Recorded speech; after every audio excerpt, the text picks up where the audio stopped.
four-game series, the regular season finale against the Toronto Blue Jays. Beautiful night for baseball at Target Field, and along with Bert Flylev, I'm Dick Bramer. We welcome you to Twins Baseball on Fox Sports North. It's the assumption throughout baseball that a team will go as deep into the playoffs as their pitching will take them. And to that end, some final tune-ups in this four-game series with Toronto. Yeah, first off, it's going to be Francisco Liriano here tonight. Now, Liriano, a couple starts ago, 5 innings, got beat up a little bit by the Oakland A's. In his last start, only 3 innings against the Detroit Tigers in Detroit, left with some stomach illness. But Liriano, look for him to have a strong outing here tonight. Hopefully go 7, maybe longer in the ballgame, at least 100 good pitches. Well, it might be that the Twins will take on the New York Yankees in the playoffs, the Bronx Bombers. I don't know, is there a nickname for Toronto right now? Because they're actually out homering the Bronx Bombers. Lock and load, lock and load. That's what the Toronto Blue Jays are all about. 247 home runs, and it's led by this guy right here, Jose Bautista, having a fantastic year. This is his 7th year at the Major League level. He came into his career with 59 home runs. He's hit 52 this year. You know, this guy drives in runs. He's really done a very good job offensively and defensively for the Blue Jays. The fans have showed up at Target Field in its inaugural season in record numbers. The fans are having a great time. So are the players. Marty Gelder will talk more about that when we come back.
Visit your local Northland Ford dealer or go to northlandford.com.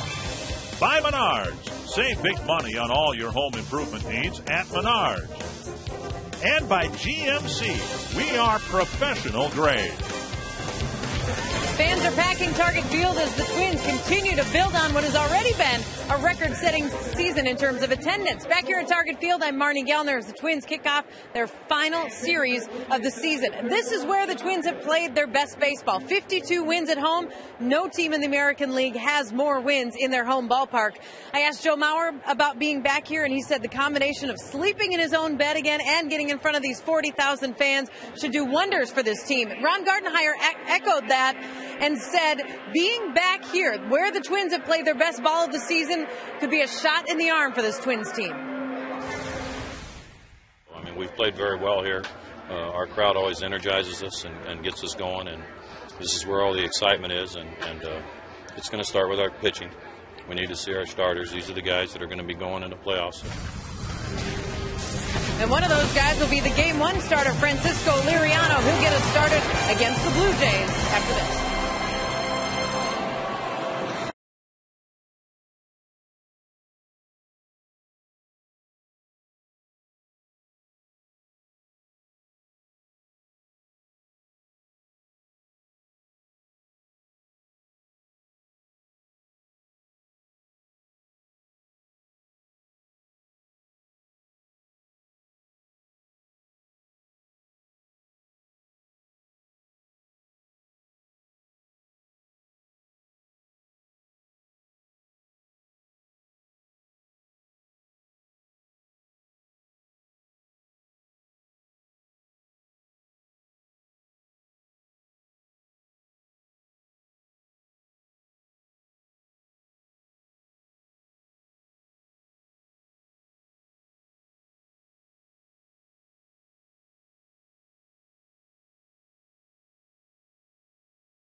And keeps pitchers tame with a cannon for an arm. He shuts down the running game.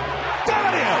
A perfect throw! His Mauer power extends to all parts of the park with an effortless stroke that's become his trademark. The natural can be a worn-out cliche, but with Joe, it just fits the way that he plays. Did he catch that? Hometown star who is Minnesota nice, but when Mauer takes the field, his veins become ice. With a confidence and calm you can read on his face, he's humble, low-key, and the picture of grace. Always consistent, he's often superb, and his presence is cause for heads to turn. He's a batting champ, an MVP, our action hero in Sideburns. And he's in the lineup tonight. Very nice. Joe Mauer with a little bit of a break because of a knee issue. He's the designated hitter in tonight's game, and the Twins, who did not have a very good road trip at all, have a chance to make... Hey, they won the last one. That's right. They have a chance to make everybody forget all about that in a hurry. 1-0 here at home. 4 games at home against Toronto, a couple of days off, and then a playoff series that will begin Wednesday. The opponent yet to be determined. It'll either be Tampa Bay or New York. You know what? And the players really don't care. They're so happy that they're there. And whether it be New York or Tampa, you know, they have this working for them right here. A lot of fans getting on their feet. And again, that 10th fan on the field are the fans here in Minnesota. And Ron Gardenhire has the Twins in front in their division comfortably, an 8-game lead over Chicago. We've forgotten about that since they eliminated the White Sox in the last homestand. Cito Gaston managing his last series. He is retiring after this season. Here's his Menard batting order. Travis Snyder, who's always done well against the Twins, leading off. Janelle Escobar hitting second. Jose Bautista. Vernon Wells has had a very good month of September. John Buck, Aaron Hill, Edwin Encarnacion, Jose Molina, and Mike McCoy. And the Chiefs got a report on tonight's starter, Francisco Liriano, making his 31st start, his first against the Blue Jays. And actually, this is only his second career start against the Toronto Blue Jays. Faced them once last year at the Metrodome back in April. A tune-up for Wednesday. That's what Rick Anderson wants out of Francisco Liriano. Give me 7, maybe 8 good innings, and hopefully right around 100 pitches. And one thing, facing the Blue Jays, who hit a lot of home runs, Liriano's only given up 6 home runs. Twins out in the outfield, welcoming back more than just Joe Mauer to the batting order. Young Span Kubel, the outfielder. J.J. Hardy's back in the lineup at short. He's missed a few games, again with a knee problem. And Drew Butera behind the plate. Boy, it was 74 degrees, I think, when I got to the ballpark mid-afternoon today. It's still 68. A little puff of a breeze, not a cloud in the sky. I don't think there's a cloud till you get to Colorado. I'll tell you what, again, we are so fortunate this year, the Minnesota Twins and Target Field. We played in some very beautiful weather. Travis Snyder to get this series started against Francisco Liriano. And Liriano misses outside, ball 1. Snyder, Escobar, and Bautista here in the first inning against Liriano. Swing and a miss. Now Snyder has had some injury issues this year. When we have seen him, he has absolutely torn the cover off the ball. He's hit his best against the Twins. Snyder's the only left-hander in the lineup. Why? Because Liriano has allowed left-handers only a .216 average. Right-handers .262. And this is a Toronto team that's very fearsome in terms of home runs. But as a team against left-handed pitching, they're hitting .211. And the Twins have a couple of lefties. Liriano tonight, Dunsing on Saturday. Check swing, and it's 2-2.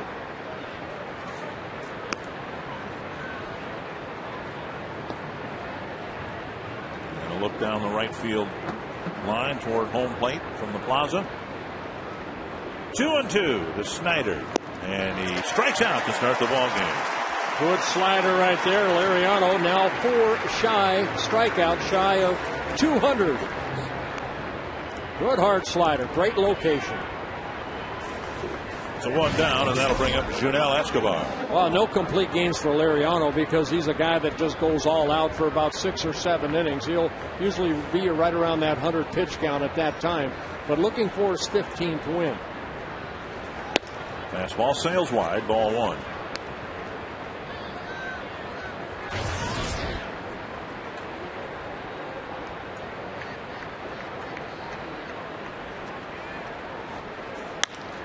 To the right side, Hudson with a nice pickup and a throw to Kennard. Good play by Hudson for out number 2. Twins baseball brought to you tonight in Sony High Definition. Hudson going to his left made a great pivot on a double play to end the ball game last night in Kansas City. Gardenhire saying Orlando Hudson starting to swing the bat with a little more authority. Well, when the Twins are going well, and we've seen them through 93 wins this year, it's good pitching and great defense. Hudson, a 4-time Gold Glove winner at second base. What a story Jose Bautista has been in 2010. 52 home runs, and he's not slowing down. He sailed right past 50 and has climbed up to 52. It started last year. I was talking to Buck Martinez. Toward the end of the year, he hit 10 home runs in the last couple of months and kind of took it into winter ball. And Bautista from the Dominican Republic took it down there. And what Cito Gaston and Dwayne Murphy, the hitting coach, did is they just had him, rather than hit off his front foot, almost like Delman Young's doing now, they hit him more off his back foot. And he has he's crushing the ball. He came into this year. Now, he spent some time with the Orioles, the Rays, the Royals, the Pirates. About 1,800 major league at-bats. He had a total of 59 home runs. Now he's got 52 this year alone. And he does not have a 2-strike swing. In other words, Liriano's ahead of him 0-2 here, but like so many power hitters, he's still going to try to cream the ball regardless of what the count is. Here's the Lincoln Mercury key stat. Toronto, 41 more home runs than the Red Sox. Yep. Or, if you want to put it another way, 107 more than the Twins. Yeah, 247 home runs in the season for Toronto. That's 5th most in baseball history. Seattle Mariners did it in '97 when they hit 264 home runs. 2-2. And now a full count. Liriano pitching this man carefully with Vernon Wells on deck. Yeah, Bautista has 3 home runs this year against the Twins. One of them an inside the park home run in Toronto. Got him.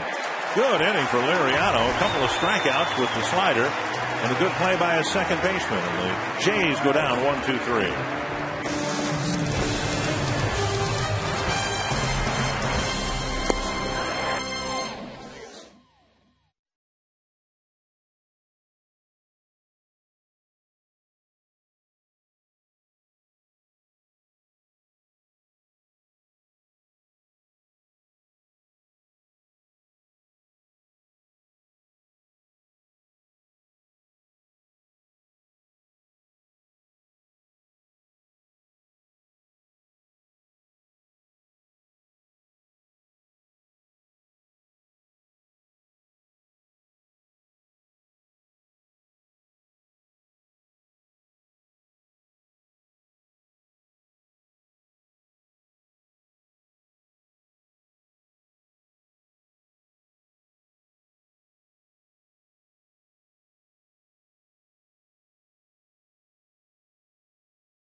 Try to break out on top with Ron Gardenhire's Bernard's batting order. Bernard Span leading things off. Orlando Hudson hitting second. Joe Mauer back in the lineup. Delman Young hitting cleanup. Jason Kubel fifth. Michael Kadire, Danny Valencia, J.J. Hardy, and Drew Butera. And that lineup facing Sean Hill, making just his 4th start of the year.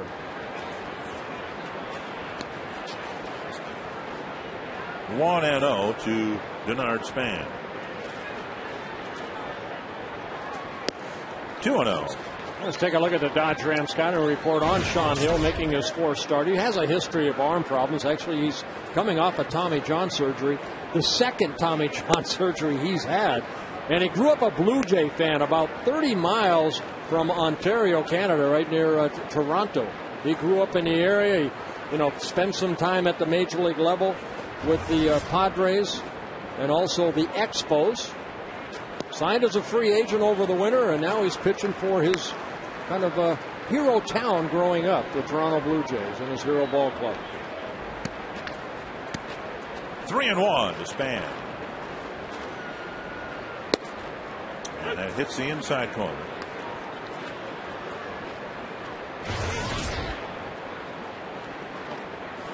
Span, Hudson, and Mauer.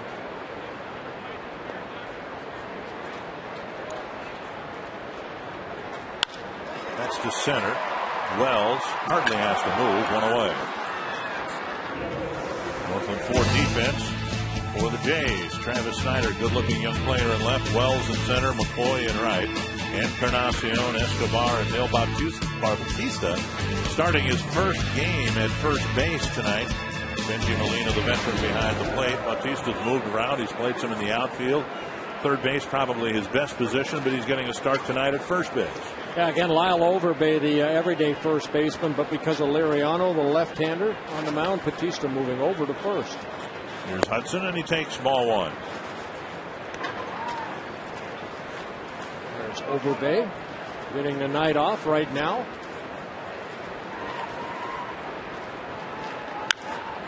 That's high and deep down the left field line.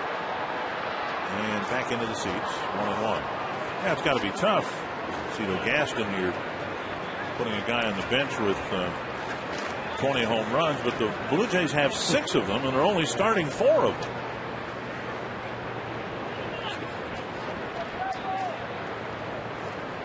One and one.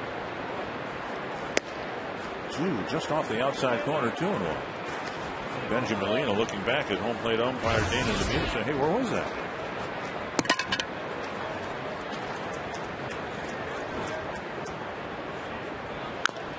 Off-speed pitch, tap foul. 2-2. Well, this is a 6th game between these two ball clubs. The Toronto Blue Jays hold the season series right now 3-2. And they haven't been 2-1 ball games either. There's been a lot of offense between these two ball clubs. Twins have hit 9 home runs in the first 5 games. The Blue Jays have hit 15 home runs. And another full count. Hill ran the count full and got Span, and now he'll go after Hudson. That's 24 home runs between these two ball clubs in the first 5 games they played each other this year. And a roller wide of third. Toronto, the only American League team prior to tonight who had not played here. The Twins have played all of those games up at Rogers Center in Toronto. And the Blue Jays raving about this new ballpark, getting their first look at it here today. 3-2. And Hudson laces it. Oh, what a nice catch by Encarnacion. Boy, he timed his leap perfectly. 2 gone. A great play on a hot line drive off the bat of Hudson.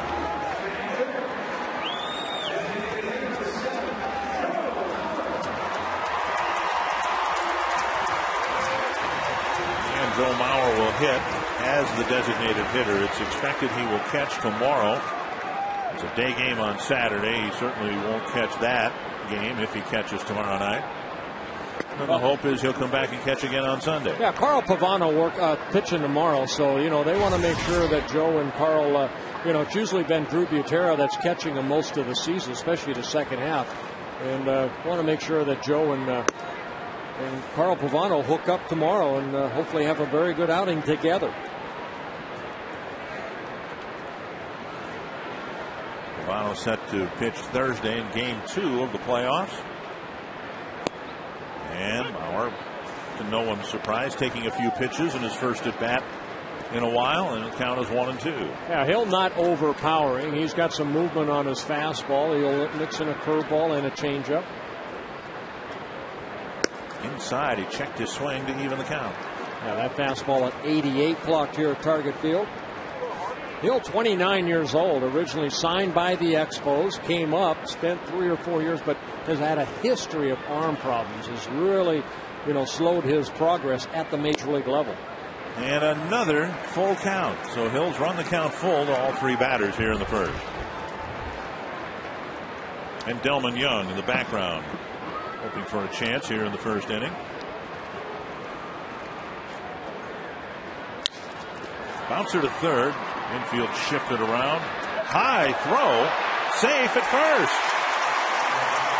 Well, Bautista said he got his foot on the bag.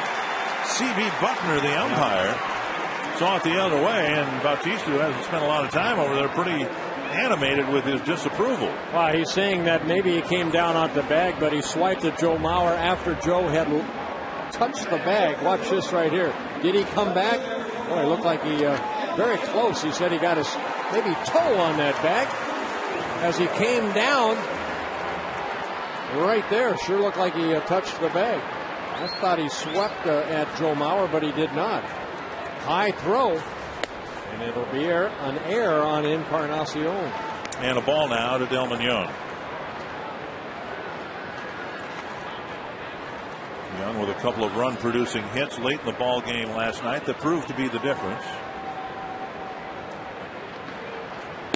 2-0. So yeah, I was listening on the pregame, Dick, about who the MVP of the Twins should be. I mean, go about 6 or 7 names in a hat and draw one out. I mean, that's kind of the way this ball club has won 93 ball games. And to your point, I think if I had to vote for a league MVP and a representative from the Twins, I'd probably pick Delman Young. But on an MVP on this team, I'd take Cuddyer. Yeah. I mean, 2 different votes for 2 different reasons. There's a strike on the outside corner. To me, Michael Cuddyer's just been indispensable. The backup first baseman is, a guy who's played 1 game over there. Yeah, I mean, then I look at the bullpen. Okay, Matt Carrera and Jesse Crain. They've been there the whole time, and they've had a lot of appearances. That ball hammered foul. Pavano's done a great job of helping out, I think, a lot of the pitching staff. So there's just so many guys, I think, and that's how you win pennants. It's not just 1 or 2 guys that are going to carry you to the promised land. It's the whole team, and this is Minnesota Twin team is a team. Count to Young, 3-2. All 4 batters have had full counts here against Sean Hill. Mauer will take off early. There he goes. Pitch dribbled. Hill picks it up. And a better throw this time. The inning ends. The Twins leave Mauer aboard. No score after 1.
Significant day for Justin Morneau. He took some early batting practice with the Twins outside as a team for the first time since his concussion on July 7th. And Justin was asked how it felt. He said, well, I feel better than the first day of spring training, but I'm definitely not back up to baseball speed yet. And doing these baseball activities, that's the final part in recovery from a concussion. So that's why it's significant. He's also hopeful that tomorrow he'll be able to have a full game day routine. That will all depend, though, Dick and Bert, on tonight, on if he gets any concussion symptoms from the workout. But he also made it clear that he's not looking at the first round of the playoffs, maybe, possibly being available for the second round. And one side note to that as well, Dick and Bert, Justin said today that he actually has been on an airplane. He went up and down and did the decompression and all that and said it was not an issue at all. So he's already cleared that hurdle. This baseball stuff, it's pretty significant, but it's the last hurdle in his recovery. Thank you very much, Marnie. That's really encouraging news beyond this year that things are on the right track. And I talked with Twins hitting coach Joe Vavra, the bouncer to third, and we got looks like a couple of quick outs here in the second inning. Joe Vavra said the hitting session went as well as could possibly be expected.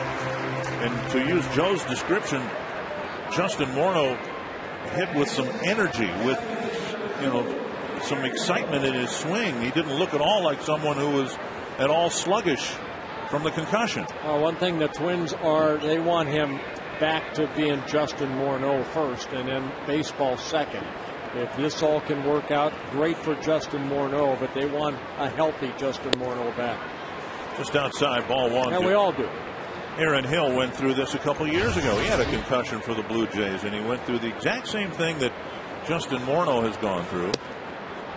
Hill was never able to really come back within the year that he was injured. But he did come back the following year and have a monster year. Yeah, last year he hit 36 home runs, drove in 108 runs. You can see these Blue Jays, they do not get cheated up there. They swing that bat. And you'll see Twins hitters who have power, like a Kubel. They'll tone the swing down with 2 strikes just a little bit.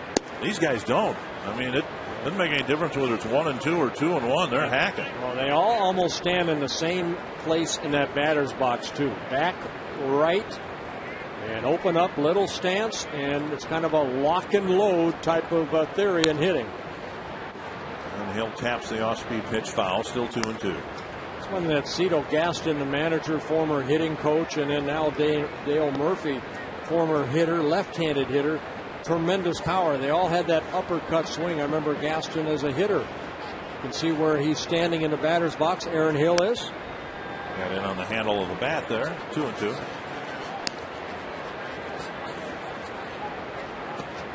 You know, as far as the average wise, 12th in the American League in hitting, but home runs, 2nd in doubles, and 4th in strikeouts. 2-2. And now a full count. If Hill should reach, Edwin Encarnacion would hit.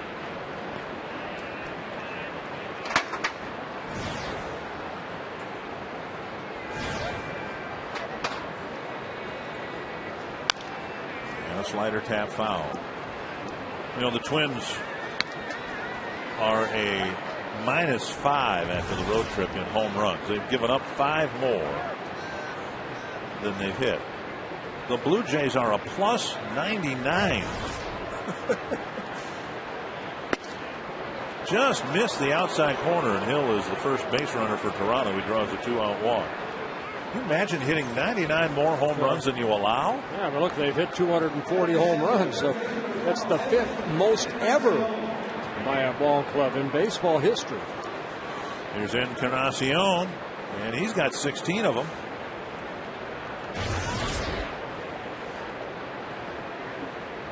Hill at first with 2 gone. Just off the plate, ball 1. Want to pass along happy 95th birthday to Lorraine Sobak of Jordan, Minnesota. A loyal Twins fan and nightly Twins viewer. Driven deep to right field. Going back is Kubel. And a home run to the opposite field for Edwin Encarnacion. He's just the 4th right-handed batter to hit an opposite field home run here, and he did it on his first swing. Well, again, Lariano came into the ballgame only allowing 6 home runs, all of them to right-handed hitters. Encarnacion just came off the disabled list. He was on a disabled list with a left strained wrist, but took this pitch outer half of the plate the other way, and it looked like it hit right off the limestone, the little area that shoots out there, for a 2-run home run, measured at 342 feet. Butera stung by that foul ball. 1 strike.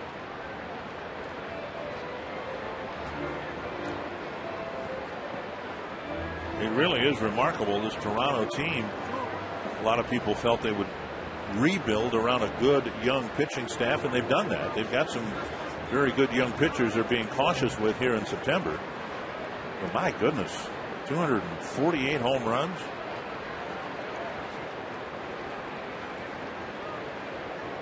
Six games above the 500 mark. And Lariano tries to clip the outside corner but misses.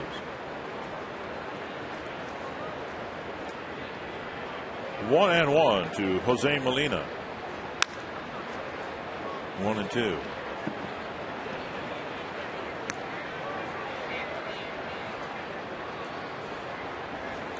Put it another way for Lariano. He's given up, prior to tonight's game, 1 home run every 31 innings pitched. Capper to third, another foul ball. Yeah, he's given up a total of 48 home runs in his career and only 4 to left-handed hitters.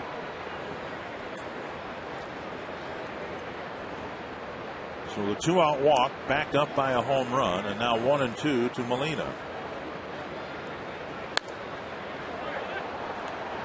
And another foul ball.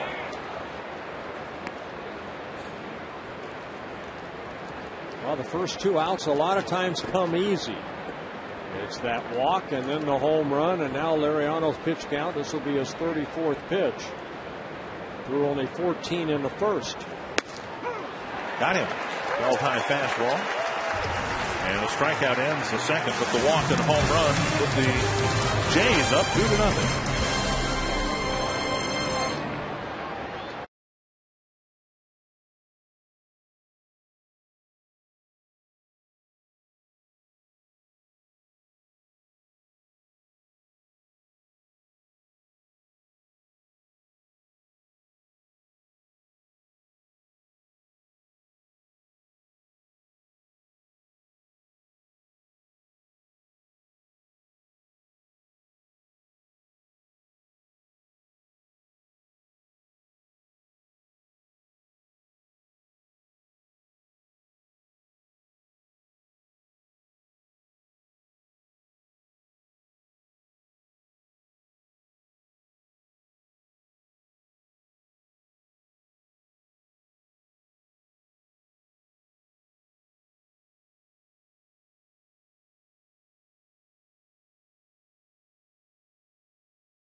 River area near Baudette of northwestern Minnesota.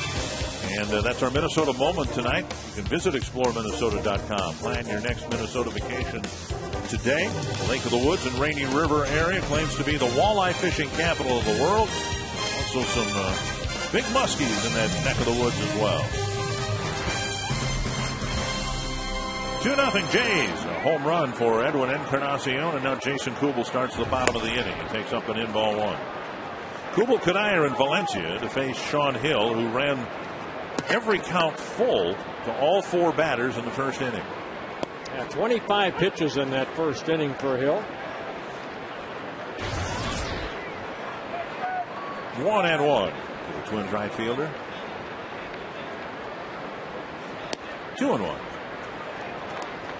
You know, just looking at the numbers, ultimately the name of the game for a lineup is scoring runs. Not hitting home runs, but scoring runs. Squirted foul.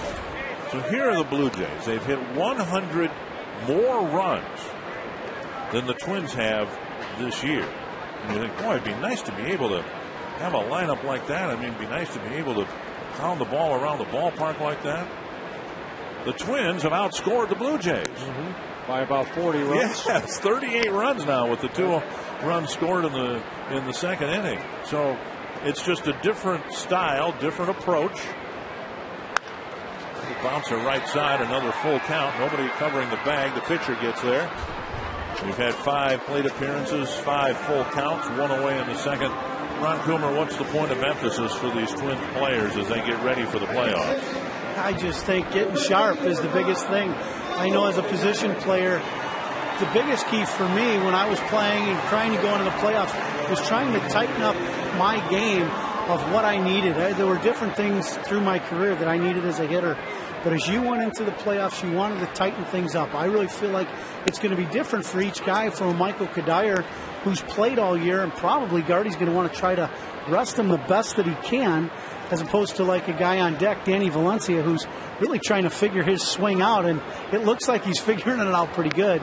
But you're going to want to keep him working and doing the same things that he's been doing and keep the work going, where guys like Kadire, and Jimmy Tomey, obviously with his back, and Coombs, some of those guys he'll want to give them as much rest as possible. Do you change your routine at all, Ron? I think so. I think here towards the last few weeks of the season, as a hitter, I would definitely back off on my swings, Bert, probably September 1st, especially knowing you were going to the playoffs, like the Twins had a pretty good idea. And then now this last 3 or 4 days of the season, I would get back into my routine of taking a lot more flips, a lot more tee work, and really trying to just fine-tune my swing going into the playoff. I'm going to just start every at-bat with a 3-2 count. He's had 6 of them.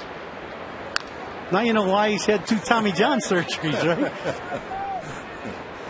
Tapper foul. Twins don't have a hit against Sean Hill, but he's been nibbling his way through the first couple innings here. Yeah, Twins saw a little bit of Hill, but most of these hitters don't remember Hill. I'm sure they saw him a couple years ago when he pitched for the Washington Nationals. He made a start against the Twins. 3-2 to Kadire. Bounce to the right side. And an easy play for Aaron Hill, 2 down. What do Brett Favre, Brad Childress, and the Vikings think of taking the week off? Where will the Vikings be without their defense this year? And how did Cedric Griffin feel in his first game back after tearing his ACL? All those questions and more answered at FoxSportsNorth.com. 2 away in the second. Here's Danny Valencia.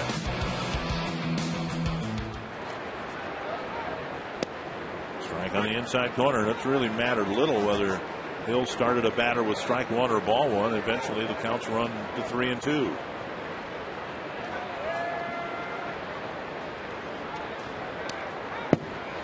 I'm sure after 2 Tommy Johns, he came up this year as a September call-up. He only made 11 minor league starts. So the Blue Jays want to take a look at him here. 1-1 to Valencia. It's down the right field line, and it'll be a foul ball. Now we call it the Tommy John surgery because Tommy was the first guy to have it done. Came back and played baseball and did so successfully, but it is a ligament transfer surgery. They take a ligament from one part of your body and insert it into your elbow. And when you've had it done twice, when you're borrowing body parts, eventually there's got to be a limit as to how many of those I would think you could have done. I know Tommy John, after he had his done, he went into Dr. Job. I believe Dr. Job did it, and he said, I had my arm come out like Sandy Koufax's arm. And he said, lo and behold, he made my arm come out like Mrs. Koufax's arm. 1-2. And now 2-2. Any bet as to what this next pitch will be? Probably a ball. Well, Hill in his last start, he started in Toronto against the Seattle Mariners and Felix Hernandez. Batista hit a home run in the first inning. That was the final score, 1-0. Hill pitched 5 shutout innings and got the win. And there's ball 3. They're trying to find that groove, and that groove is all over the place right now.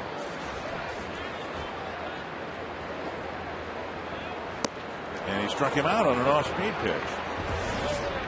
Looking an awful lot like Sean O'Sullivan the other night in Kansas City. 2-0 Toronto.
Lottery Winners Circle with $100 worth of scratch-off lottery tickets for a family here from Rochester. Steve, his daughter Denise, and his mom Marie.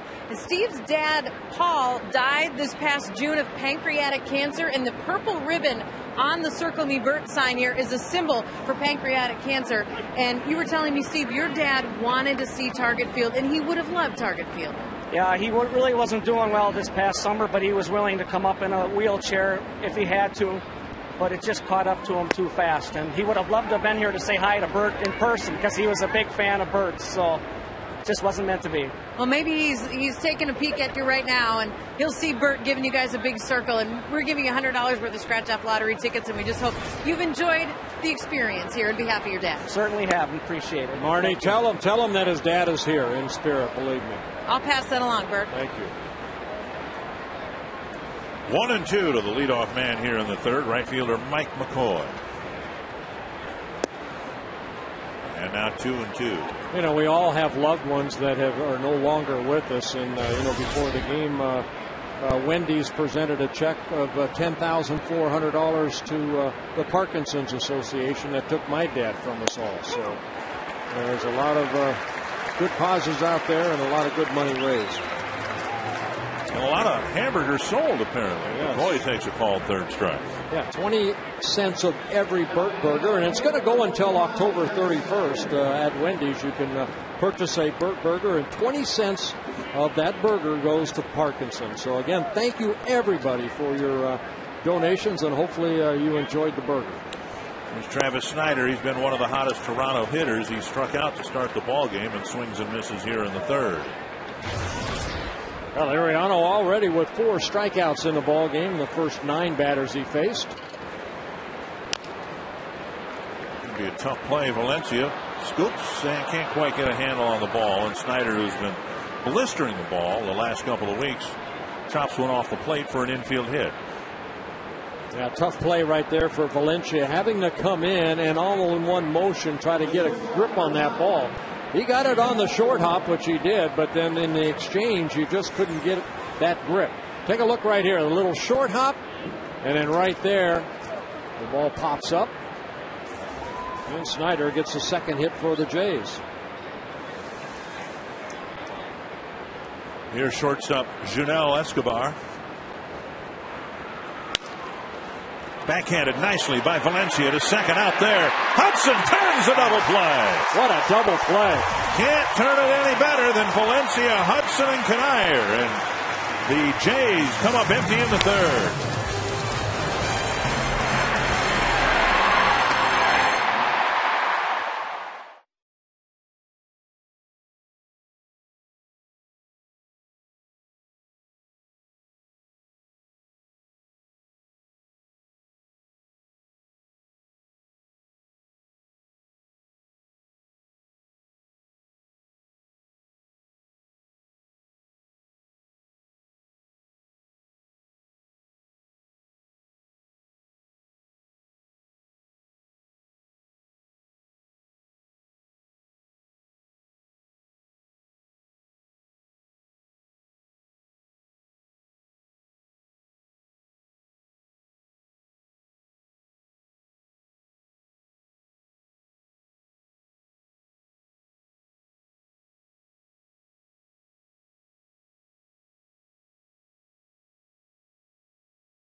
Player of the game. Text the word value followed by a space and the player's name The short code 234-234.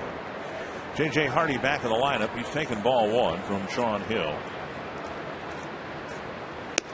And now a strike. Yeah, good to see J.J. Hardy back. He left the ball club, come back here, get some treatment on that knee that swelled up a little bit. He didn't know how he did it, but I guess today he went to Ron Gardner and said, I'm ready to play.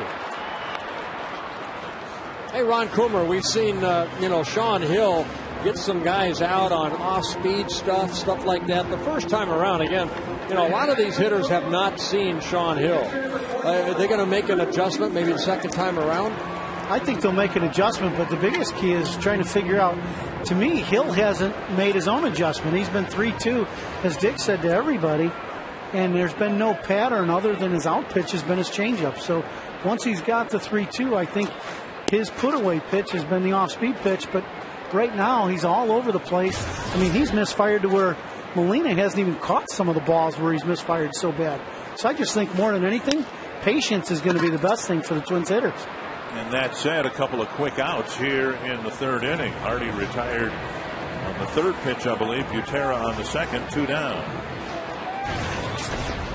You can visit the official online shop of the Twins at twinsbaseball.com and browse the largest selection of official gear, including the latest apparel, nostalgic memorabilia, authentic classics for the whole family. Get geared up for the postseason at the official source.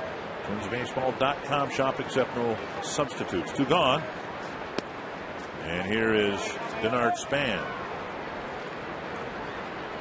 First time through the lineup, and Hill hasn't allowed a hit. The only base runner, Joe Mauer, who reached on a throwing error. 2-0.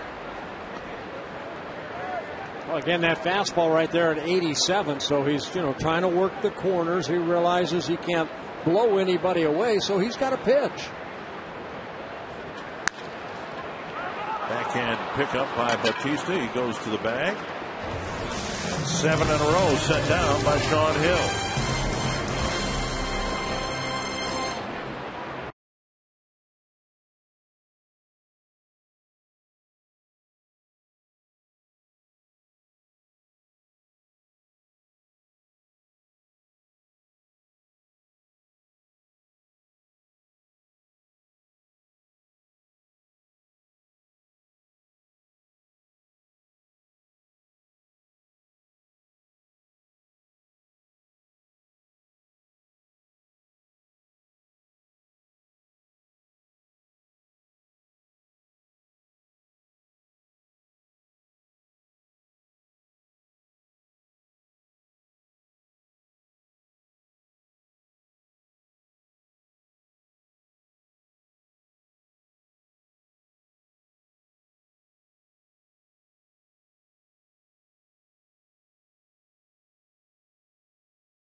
Here tonight to be circled, and if you'd like to be circled with your sign, go to foxsportsnorth.com and click on the Circle Me Bert tab and tell us why your sign should be circled. For a chance to spend an inning up in the booth, the better the sign, the more likely you'll be circled. Winning sections will be announced the morning before each game on Fox Sports North and KFAN.com. Well, you had the mixer there for about $300. You had the toaster for $40, and they got circled for free, getting married in a couple of days. Congratulations. Yeah, getting married Saturday, October 2nd. Here's Bautista. He pounds it into the ground. Valencia gets a chest-high hop. And one away. One quick out here in the 4th. That'll bring up Vernon Wells. Liriano's only given up one hit, but it came after a walk. That's the Grand Casino story of the game right there. The home run by Encarnacion and then the infield base hit by Snyder. That's been it off of Liriano with 4 strikeouts so far, but Twins have not figured out Sean Hill yet. 3 shutout innings. Here's Vernon Wells, a fly to right his first time up, and Liriano hits the corner. Twins still have a chance to get home field advantage for both rounds of the playoffs if they should survive the first round of the playoffs. They know that they'll be here Wednesday, Thursday of next week, and that if necessary a game 5 would be played here. And a lot depends on what happens in Kansas City. The Rays open up a 4-game series in Kansas City tonight. Kansas City with an early lead there. Liriano flags down the first hop. And out number 2. And then the Yankees starting tomorrow will open up a series at Fenway Park. So that half game that's been separating those 3 teams for a long time, that'll disappear after tonight. Yeah, Zach Greinke pitching for the Kansas City Royals against Matt Garza. So they're hooked up right now. The Royals up 2-0. And remember, of course, that the Twins have to finish higher than both Tampa Bay and New York to get home field advantage for the second round, because they lost the tiebreaker to both teams in head-to-head competition. Now, just looking through Twins history, this home field advantage, it was in playoff times in Twins history pretty common occurrence early on, just not lately. 65, Twins had the home field advantage in the World Series against the Dodgers. Again in 1970, playoffs against the Orioles. 87, twice against the Tigers and the Cardinals. 91, twice against Toronto and Atlanta. Little roller right side, and Kadire can't find it, and Hudson will just pick it up. Ducked under Kadire's glove, and a base runner will reach with 2 outs here in the 4th. Yeah, that ball right off the end of the bat had some spin on it, and Kadire kind of overran it a little bit. And they should give Kadire an error, which they do. And that'll bring up Aaron Hill. Only once in Ron Gardenhire's now 6 division championships have the Twins had the home field advantage in the first round of the playoffs. And that was the year that they caught and passed the Tigers on the last day. And instead of going to New York, as they had done in years prior, they opened here against Oakland, not here at Target Field, obviously, at the Metrodome. And they got swept away in 3 games, even with the home field advantage. Hill drew a 2-out walk in the second, and then scored in front of Encarnacion on the home run. 2-0. Nice pickup right there by Butera. There was one other home field advantage that the Twins had. That was in the second round back in 2002 when they beat Oakland in the first round. They had the home field advantage against the Angels, but lost that series. Buck at first. Twins don't expect him to run here. Hill taps it foul, 2-1.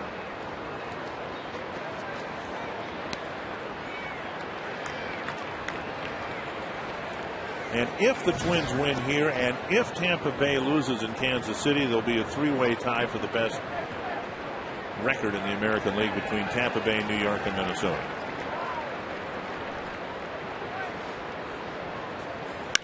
Drilled to center. Span going back. He gets there. Good play for out number 3. Bottom of the 4th coming up. 2-0 Toronto.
is brought to you by the best stories start here. By Lincoln Mercury. Visit your local Lincoln Mercury dealer or go to experiencelm.com. And by AT&T. Find out what's possible with the nation's fastest mobile broadband network. AT&T. Rethink possible. A 78-mile changeup that covers the outside corner. First pitch to Orlando Hudson, 0-1. And now ball one, 1-1. Yeah, Hudson, the only Twins batter so far that maybe had a great chance to get a hit. Encarnacion leaped and made a great catch in the first inning. At third base. 1-2.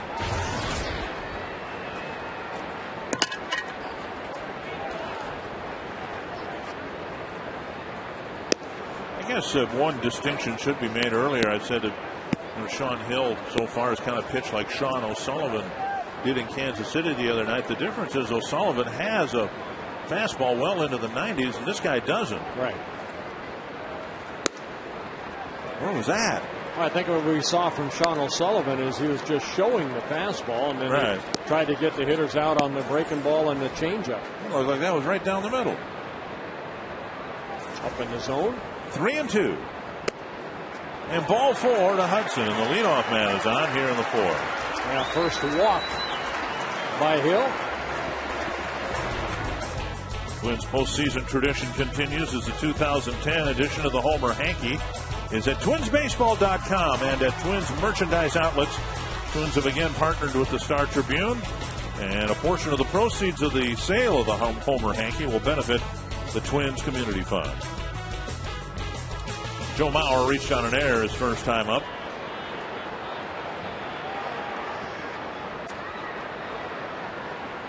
Down and in, ball 1. A nice smothered little short hop by Molina.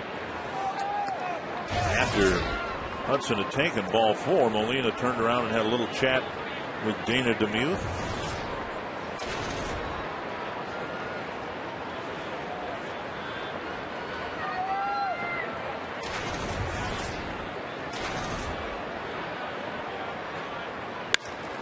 Slashed foul down the left field line.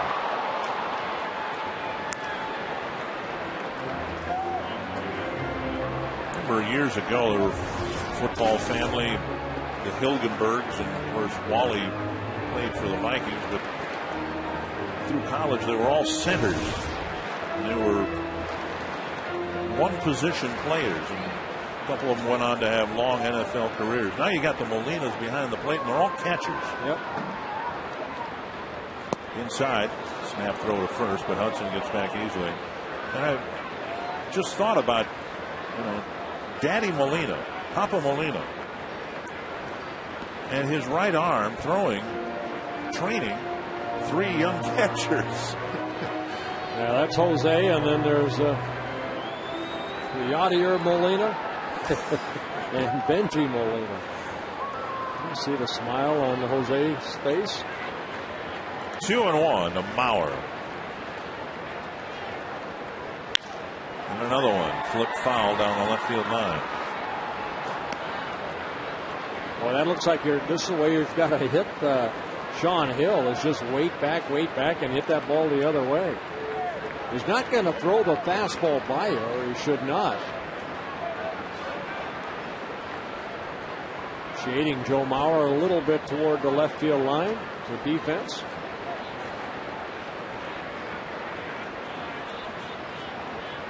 Hudson goes, and the pitch bounced to the right side. Hudson stops at second. Mauer retired. The Twins get a runner into scoring position on the 2-hopper. That'll bring up Delman Young. Yeah, Mike Boddicker at the end of his career kind of pitched like Hill does, not overpowering, just a lot of off-speed pitches. But he still won a lot of ball games doing it. Again, Hill coming off all those surgeries, all the arm problems. One thing he's had to do, he's had to learn how to pitch rather than maybe the thrower he once was, the hard throw. Young takes outside. So even like that right there, he's got to go down and away. He just doesn't want to make a mistake up. Well, you do what you have to do out there, and I guess you know, in the case of Sean O'Sullivan, though, I mean, here's a guy who's a big, strong, young guy who can throw the ball hard. He just didn't seem to want to. High fly to center, and Vernon Wells with Hudson setting up for a tag, and he's going to try to come to third, and he'll reach. So Hudson moves up another base, but now there are 2 out. You can get all your high school football action with Fox Sports Prep Zone. Log on to foxsportsnorth.com. Click on the Prep Zone link and choose to watch one of 4 high school football games live each week. Log on tomorrow night to watch this week's featured games. Lakeville North versus Burnsville, East Ridge versus Moundsview, Edina versus Minnetonka, and Champlin Park against Andover. You know, in the fantasy camps, you still throw the ball pretty good, and then we have Ralph Grunt, you know. You do what you have to do. Yes, you do what you have to do. Pitch up and in to Jason Kubel. Kubel hit a ground ball to the second baseman, Hill, who threw him out at first. That'd be a good spot right here for the first Twins hit. Drifts outside. 2-0.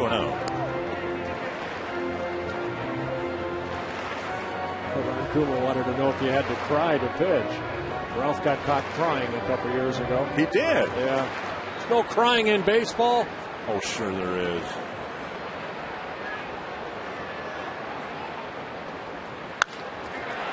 And a liner to the second baseman, Hill.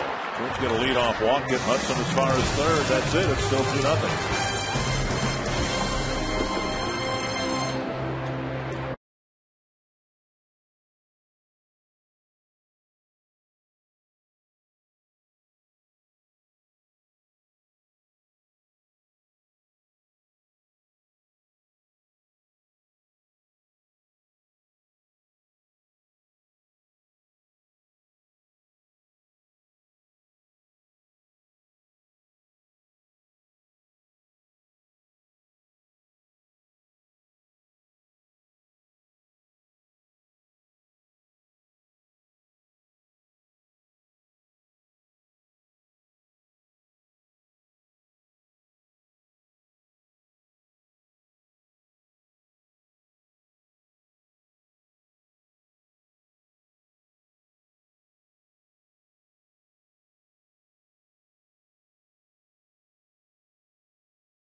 Nothing Toronto. We're into the 5th inning already. First pitch is down low to the leadoff man here in the 5th, Edwin Encarnacion. He's the guy that hit the 2-run home run to right field. He took a fastball away and hit it that way and hit it right over that limestone in right field. So beyond that, you're looking at Liriano's command. You're looking at right now 56 pitches, 35 strikes. 3 strikeouts in the ballgame, just 1 walk. 2-1.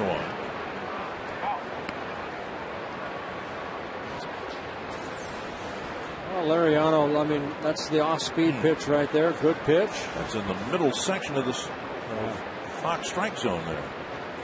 From the dugout, somebody's probably yelling out, punch a hole in that mask. 3-1. Well, we saw Molina at least a couple times tonight. He's been a little upset with Dana DeMuth in the strike zone. Not the umpire so much as strike zone. There's a deep drive to center. Span's going to go back. And another home run for Encarnacion. He's got 2 tonight, 18 on the season. And he might be on his way to being the 7th Toronto player with 20 or more home runs. Wow, great extension right there. And you talk about lock and load. My goodness, he was looking fastball. He got it. And he hit it straight away center into the trees, the Christmas trees out there. So 3-0, and Jose Molina will hit. Liriano with just 6 home runs allowed all year long, and 2 of them to the same guy tonight. Molina uncoils, 1 strike.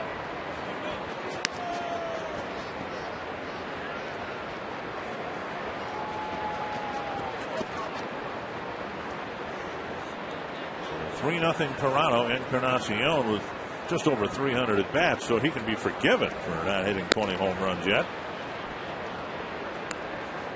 But he's getting there. 1-1 to Molina.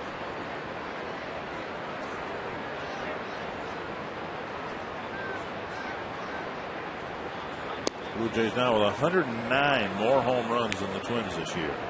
Well, the 2 balls that Encarnacion hit were just fastballs up. The first one, not a bad pitch. You know, credit Encarnacion for going the other way. That ball pretty much right down the middle of the plate. Fell behind an account. You know, thanks to maybe the umpire behind home plate. And, you know, he had to come in with a fastball. And Encarnacion, credit him. He sat on it and he hit it a long way. Well, Liriano shouldn't be in this situation, but you can see because of the pitch that previously, a couple pitches ago, should have been a strike. Well, he left that fastball up, and Encarnacion did not miss it. 2-1.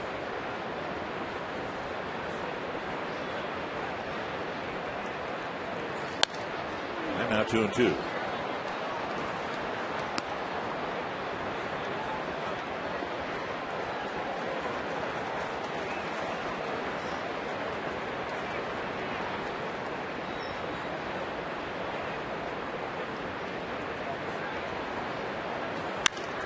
Drilled to left. Young going back. And that's gone. I think, yeah, home run signaled by the second base umpire, Kerwin Danley, and it's 4-0. So Molina hits his 6th. And this slow pitch softball approach. Hudson down, Orlando Hudson down. Hudson lying down on the grass. Yeah, Molina kind of ran into him at second base. So back-to-back home runs for the Blue Jays. Hudson looked like the right ankle. A breaking ball. Molina going down and hitting it a long way. A line drive home run just over the fence. So Molina hitting his 6th home run of the year.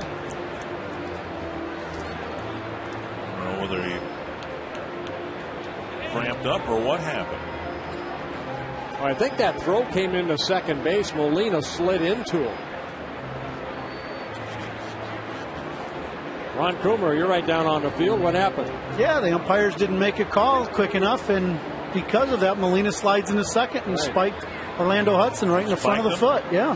Yeah, you see right here, they're still going for the play. And Molina, right there, just, you know, he overslid the bag, and see the right ankle right there. I see Molina doesn't know if it's gone or not. He's trying to hustle in second.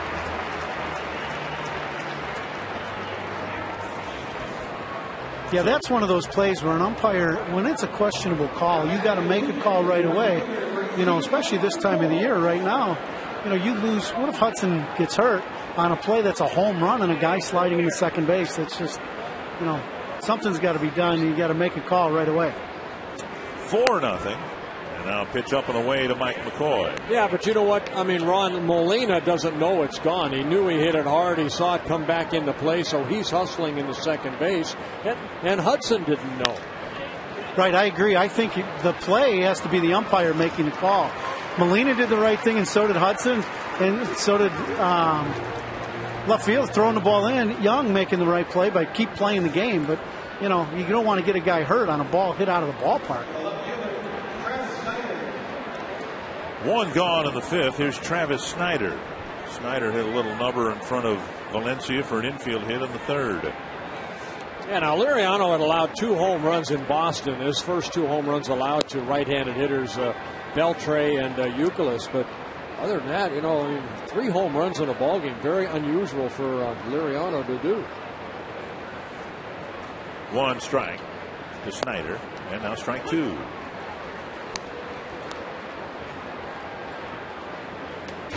Right-handed hitters have hit one to right field, to center field, and to left here against Liriano.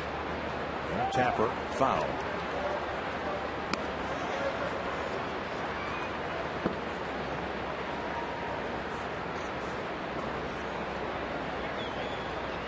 Well, we all know that the Twins are going to postseason. You still want to have a good outing, and that's what Liriano wants here.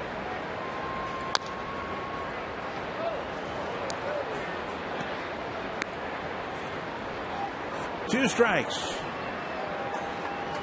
Snyder. Yeah, 70 pitches for Liriano. 44 have been strikes. 1 walk, 4 strikeouts. 1-2. Tampa Bay trying to come back on Kansas City. It's 3-1 Royals. We're in the top of the 4th inning.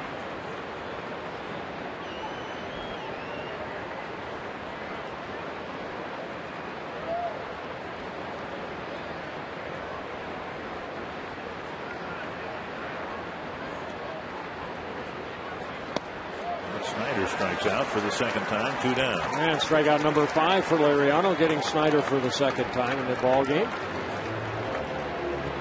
Oh, good breaking ball. That's what he struck out Snyder on in the first. Oh, that was a changeup right there. Changeup down. Got Snyder on a slider in the first inning, the first out of the ball game. Here's Janel Escobar. Couple of ground balls. One turned into a double play. Valencia started a magnificent 5-4-3 double play with Hudson hanging in there, doing a nice job in the pivot again.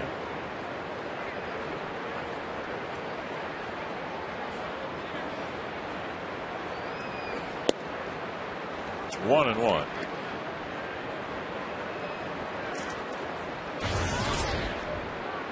Just 4 hits for the Blue Jays, but 3 of them clubbed over the fence. 2-1.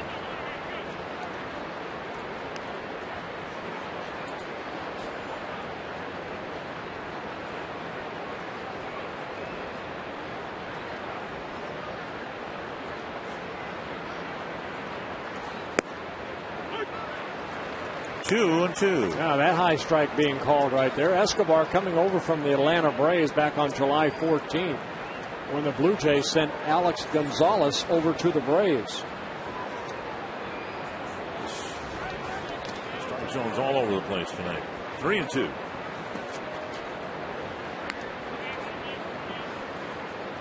Dana DeMuth, he's been around the game a long time. He's the crew chief here.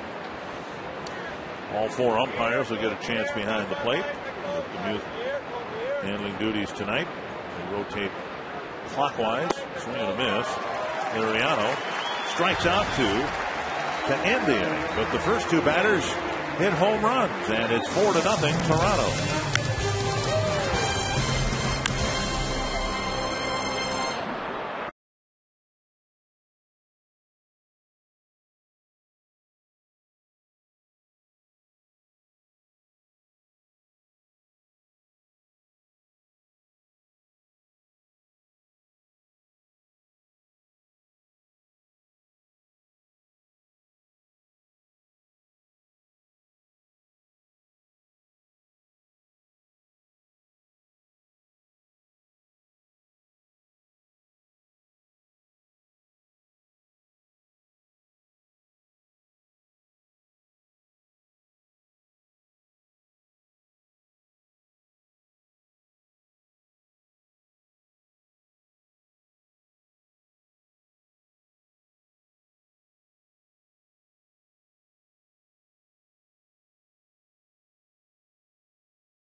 games and trivia questions. Tonight's brought to you by AT&T. Who was the last Blue Jay to lead the American League in home runs?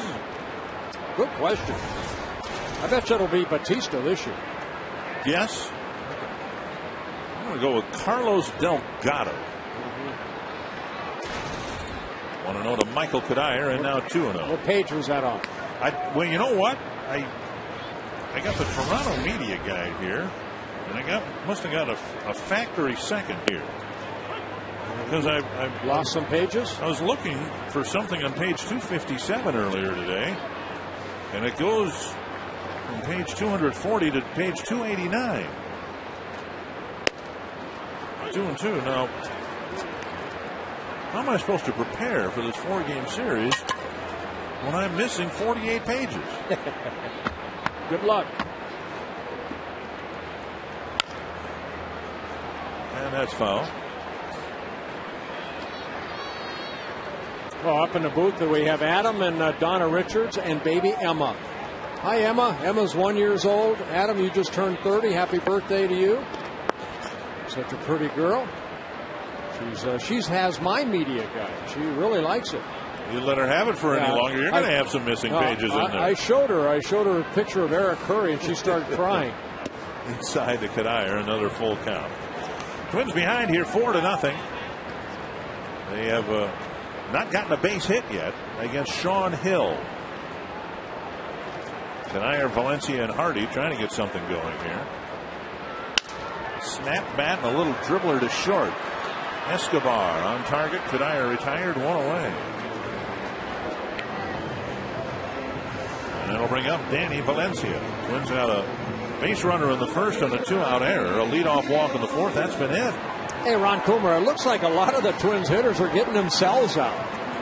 Yeah, and that's what happens, Bert. If you're trying to figure out Hill, who's been very inconsistent, up, down, in, out, and with his velocity, hasn't thrown a lot of strikes, and you haven't seen him. He had 47 pitches after 2 innings, and now he's kind of settled into the game. You guys are they really are. They're not being patient enough to allow this guy to get himself into trouble. And Valencia struck out on that pitch in the second inning. You see it way out front. Now, let me ask you something. When you see a guy that's not going to overpower, are you telling yourself as a hitter, Ron Coomer, to hit the ball more back up the middle, to weight back? Yeah, definitely. You maybe pick out like that 403 sign in the right center field spot. Right. And that's going to be kind of your target spot. And then you go ahead and be aggressive at that spot. But then that keeps you aggressive, but it also keeps you in the right spot of the field where that pitch right there, you can do that too and hit it down the line. Valencia puts it over the bag for the first Twins hit. Snyder's throw, a close play, and Valencia just got in there. Snyder threw a one-hop strike and nearly wiped Valencia off the bases. That's the way that Snyder played that carom off the wall. He did a good job, and being left-handed, he kind of had to spin around. This ball hugging the line right over the bag for a fair ball. But the ball ricocheted over to Snyder. Now he spins around and makes a very nice one-hop throw. And Valencia just getting that foot on the bag before Hill could apply the tag. So the first hit of the ball game goes to Danny Valencia, a double. Hardy takes inside a ball.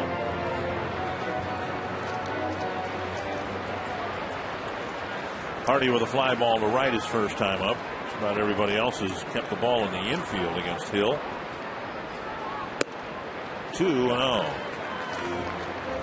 Hardy's numbers are numbers that would look good on the season if we were talking about late July or early August, but because he's been hurt, there's a strike.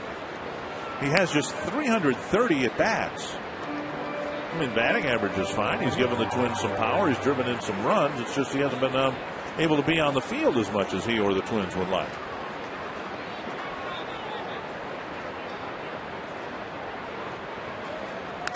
Swing a foul. 2-2. Well, injuries are part of the game. It's what you do when you are healthy. Hardy right now, hitting at 275.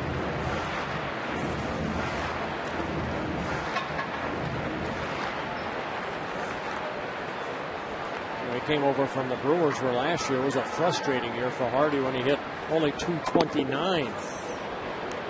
To tickle the outside corner but missed. It's full count with Butera on deck. I think what we've seen from Hill, this will be the 10th 3-2 count that Hill has had already here tonight.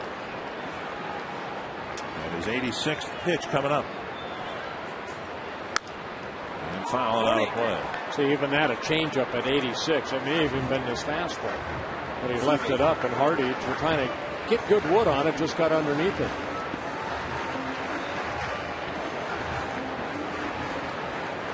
Hill with one walk in the ball game. That was Hudson to lead off the fourth, and one strikeout in the ball game. And that was Valencia to end the second.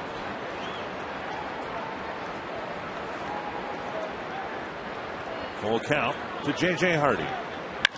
Bouncer to short, and Valencia is going to get, he'll get back to the bag. He almost wandered too far away with Aaron Hill closing in behind him at second base, 2 down. Yeah, he got kind of in no man's land right there, and he went back to second base. They may have had a play on at second, but I think Escobar did the right thing. 4-0 ball game, get the out. And see Danny right there, and Hill was there, but Escobar made sure of at least one out. They got J.J. Hardy at first, and Valencia stays at second. Twins need a 2-out hit from their number 9 batter now, Drew Butera. Butera drove in a run with a base hit last night. Plus Dad's here too. Get a hit for Pop, Sal Butera. There you go. Valencia is going to score. The Twins are on the board, and Drew Butera gets another base hit, and the Twins trail 4-1.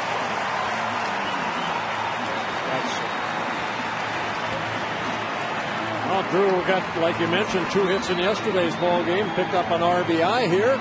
Just taking that pitch the other way. That's what Ron Cooper was talking about, waiting back, hitting that ball toward the 403 sign, and that's exactly about that area where it went.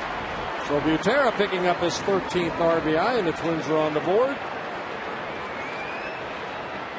And an Art Span at the plate. He waits and takes a 80-mile-per-hour pitch on the outside corner. Span hit a fly ball in the first, a ground ball in the third, 0 for 2. 0 for 5 in the ball game last night.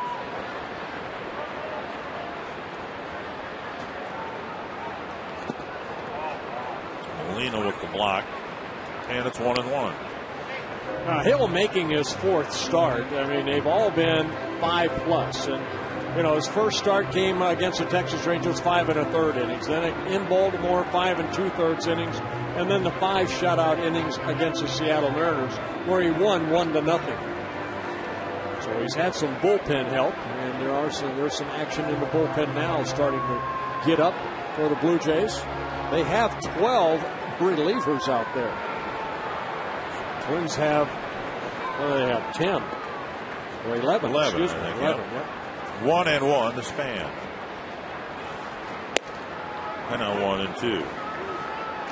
So you have one ball club out there, really. I mean, you got 25 guys out there.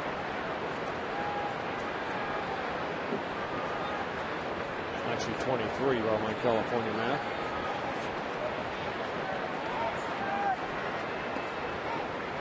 One and 2 to Span.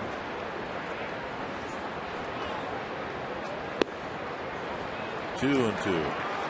From up here, it almost looks like the approach you would take against this guy would be like the approach you take against a knuckleballer. I mean, nothing's going to overpower you. You have to wait, hope you can center it up and hit it hard the other way. You have to, I would imagine you have to really trust your hands on staying back and popping that bat.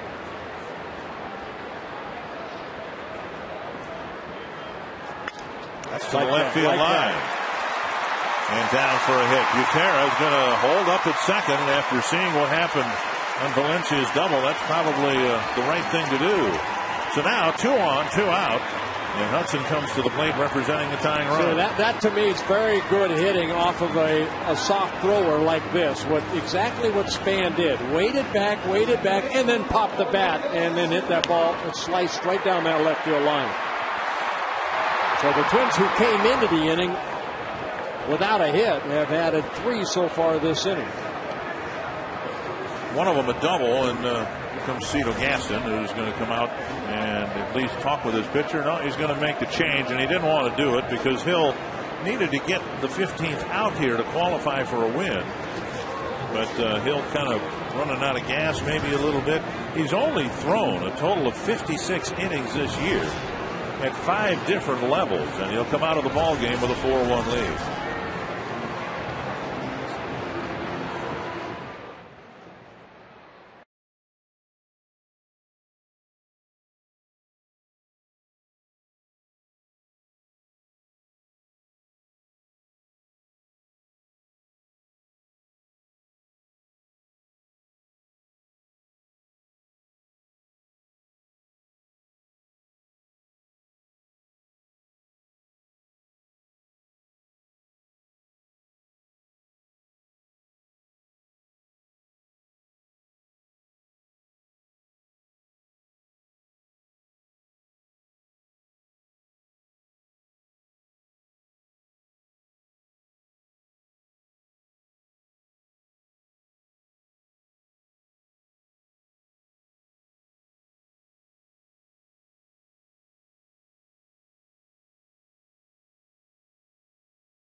For a win. Yeah, I mean, it happens, but you know what? He's looking for his future, and as long as that arm hopefully will stay healthy, he'll can have some more starts at the major league level. For Liriano, he's just getting ready for next Wednesday. Brian Talent comes in for the Blue Jays. He'll turn Hudson into a right-handed hitter where he has more power. And Hudson will come to the plate here representing the tying run. Yeah, 5 left-handers out of that bullpen, 7 right-handers for the Toronto Blue Jays, and Talent making his 34th appearance. He did make 5 starts earlier this year for the Toronto Blue Jays. Very high, 6.46 ERA. Hudson lined out to third and drew a leadoff walk out as far as third base in the 4th. A couple of 2-out hits. The Twins are on the board looking for more here in the 5th. And Hudson takes a strike. Now, Talent, a tall drink of water. He's 6'6", about 215. He's in his 5th season with the Blue Jays. Not an overpowering fastball. Good slider and a very good changeup.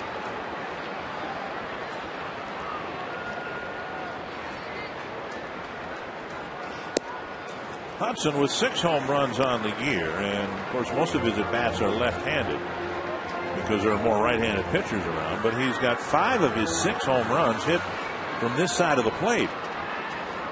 So he's looking for something he can drive here, and if he can get it over the fence, we got a tie ball game. That's hit to center right at Vernon Wells. No, he's got to go back and makes the catch. That ball carried out to the warning track, and Hudson nearly plunked it over the head of the center fielder to drive in a couple. As it is, 3 hits and a run for the Twins in the 5th.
against the Blue Jays in this Bryant Heating and Cooling forecast. You'll definitely feel the cool down. First pitch temperatures only into the low 60s, and it will certainly drop off from that point into the rest of the evening. Jose Bautista hitting for Toronto. He's taken strike one from Francisco Liriano. So you got a guy hitting 52 home runs, and you try to control him. You struck him out, and you've gotten him on a two-hopper to third. So you figure, well, okay, I've done my job now. The 7th place hitter has 2 home runs, and the 8th place hitter has 1. Well, again, you mentioned earlier, you know, there's 6 guys on this ball club, Toronto Blue Jay ball club, that have 20 or more home runs. 2-1.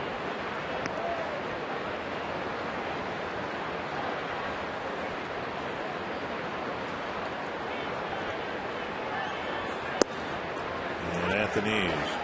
One of the sad things about this, maybe the only sad thing is, for Bautista, he has to answer questions he shouldn't have to answer. Yeah, the steroid one, you know, baseball went through the steroid era, and of course, you know, players are tested so frequently now that it'd be the last thing you think that a guy like Bautista would even think about doing something like that. 3-2 to Bautista.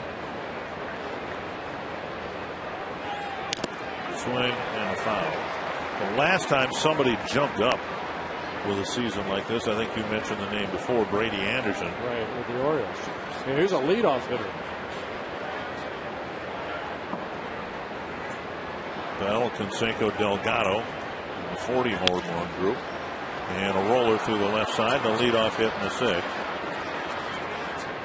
Maybe one of those guys was the answer to our AT&T trivia question. The last Blue Jay to lead the American League in home runs. I think you're right. Cecil Fielder, maybe. Fred McGriff. Fred McGriff. We had the position right. Yeah. Right? I mean, Delgado, Cecil Fielder, Fred McGriff. Ding, ding, ding, all ding, home first baseman.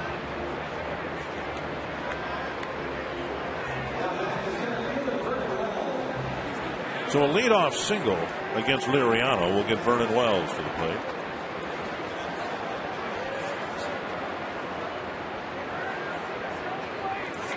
Wells had a disappointing 2009, has responded with a great year this year, over the 30 home run mark, and Liriano hits the inside corner.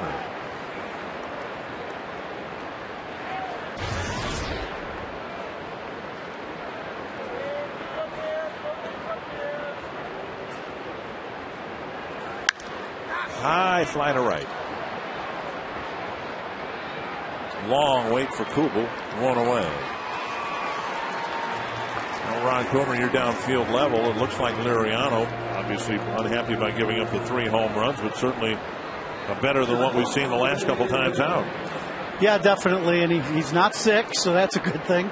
But to me, it almost looked like he was over. He just was a little too strong tonight. You know, especially early in the game, he looked a little erratic. And like Bert was saying, he needed to have a good long outing in the pregame show. To have a good long outing and pitch and get a good workout in. I think this is going to be real important for him to get himself ready for the playoffs. He's got a week before he pitches again.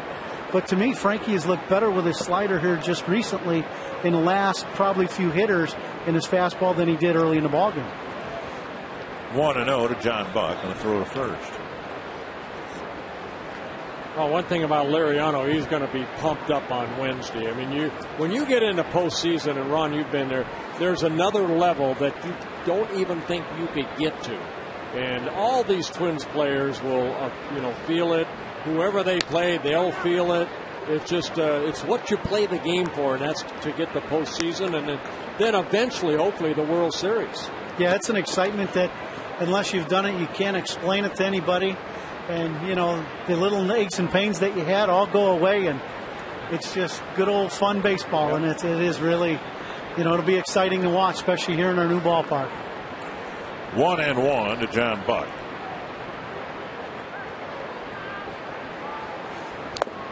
Good hard slider there. 1-2. How did you control that? And I'm asking you, Bert, because you're a pitcher, and we've had episodes this year where Liriano's been wound too tight at the very beginning of a ball game. The big matchups He's admitted it. You know, he's been amped up too much. How do you bottle it and control it so it doesn't consume you? You really don't bottle it. You let your natural feelings come out. I think if you bottle it, then it just, you know, it eats at you.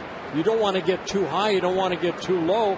You take it for what it is. It's postseason. You got a chance to pitch, you know, in postseason. It's awesome. Buck drives it to the gap in left center field, and Bautista will round third and score the 5th Toronto run. So Buck with a double to left center field, and it's 5-1 Toronto. Yeah, one thing about John Buck, he's kind of rejuvenated his career here. He was kind of falling out. He just, you know, in Kansas City, he just had a tough time getting a lot of at-bats. Where here, you know, he's getting at-bats, and they've changed his stance around a little bit. Pretty good slider right there. He went down, hit the gap, picks up an RBI, his 65th of the year. He's a free agent at the end of the year, so he's going into free agency with some pretty good numbers. Gardner and I are talking with Francisco Liriano, and Alex Burnett will pitch next.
One of the pitchers that'll probably be on that postseason roster, so he's hoping to eat some innings in for the Twins right here. Making his 41st relief appearance. 2 wins, 2 losses for the Twins out of that bullpen. Nub foul off the end of the bat. 1 strike. Aaron Hill. He walked and scored in the second, then lined out to Denard Span in the 4th. Burnett will last work on Monday night in Kansas City, an inning and 2/3 of shutout baseball. He threw 21 pitches, 12 for strikes. And another foul. 2 strikes. Well, Liriano, 90 pitches. We might see that in the next 3 games. The starters going about 90, not burning up too many innings or pitches in advance of the playoffs. Well, I know he's not happy at the home runs that he allowed, but he got a good workout in. And again, you know, you still want to win a ball game. There's a good fastball in and half of the plate, and Burnett picks up a strikeout. For the Coors Light Cold Hard Blast with Encarnacion hitting a couple of them tonight. Yeah, in the second inning with a runner on after Liriano walked Aaron Hill, he took a fastball the other way right over that limestone for a home run. And then last time up, he fell behind, and Encarnacion took that ball straight away center. You all right? Yeah, I'm okay. It choked me up. You know what home runs do to me? Well, Encarnacion with a 1-0 count from Alex Burnett. Well, they gave up 430 of them. Is that what it was? Yes, sir.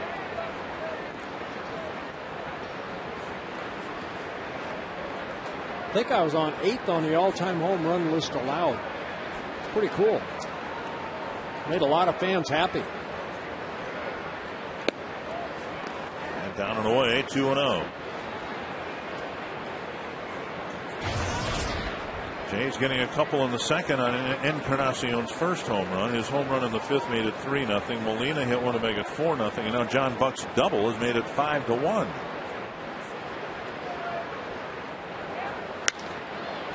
High fly to deep right center field. Kubel out near the track, on the track, hauls it in to end the inning. So the Twins get one in the bottom of the 5th, and the Jays get it right back in the top of the 6th.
Sights from around the ballpark, frozen in time for posterity. The Frostbrew Coors Light freeze game. Well, the Twins find themselves down 5-1. Joe Mauer leading things off in the bottom of the 6th against Brian Talley.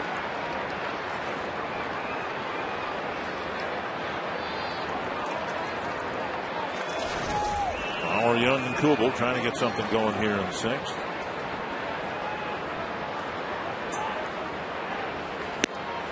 That covers the inside corner. Last time Mauer faced Talley, he hit a home run again.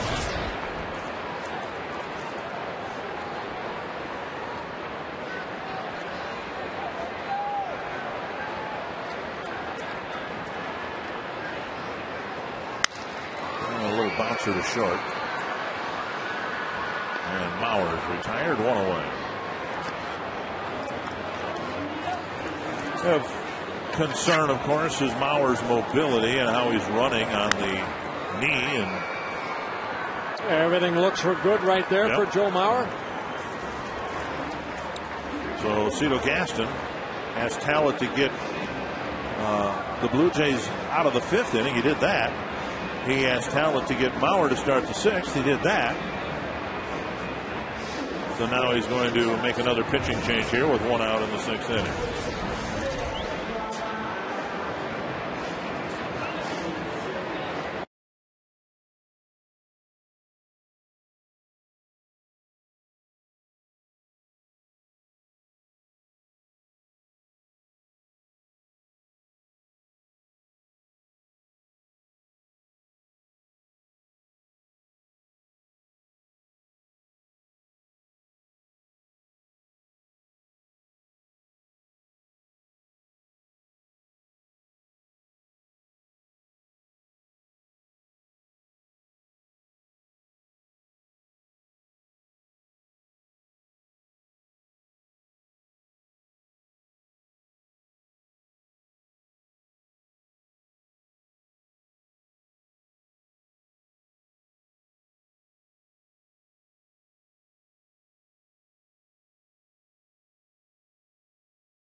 wondering whether the Twins have the best home record in baseball, and if not, who does?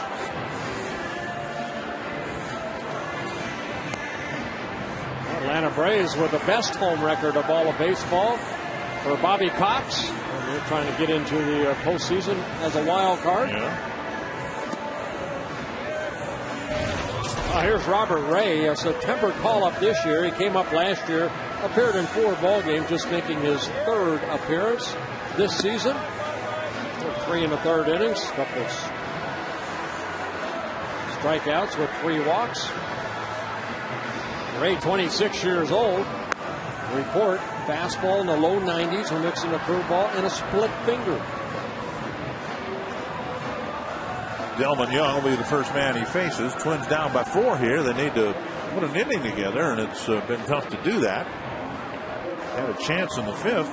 They did get a couple of 2-out hits to drive in a run. But now with 1 gone, Young will try to get an inning started here in the 6th.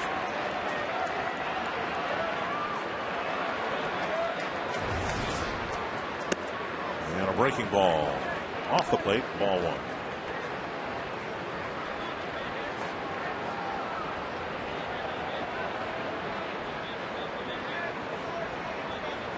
Two and 0.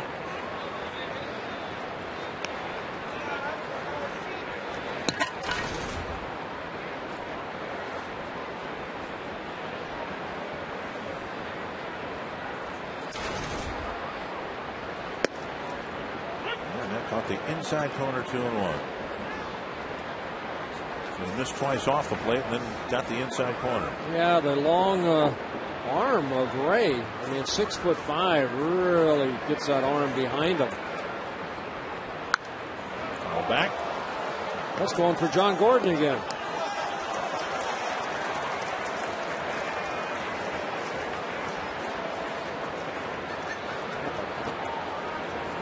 There's a happy fan. University of Minnesota jacket, ended up with the souvenir. 2-2 to Delman Young. And Young waits on that breaking ball and pulls it foul.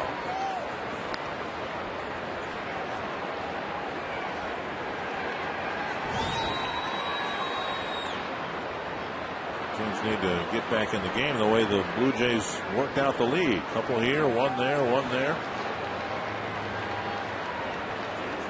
They got 1 in the 5th. Young strikes out. Molina plays the carom and retires him at first. So on a pitch that was so far outside that Benji Molina, or Jose Molina, couldn't catch it. One of the Molinas. And the ball bounced almost right back to him.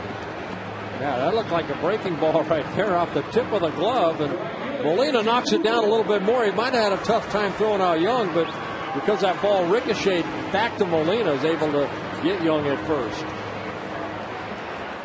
So 2 gone, and here's Jason Kubel.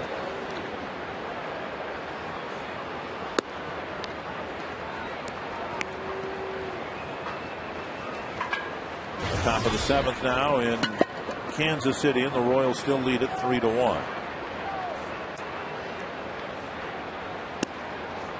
1-1.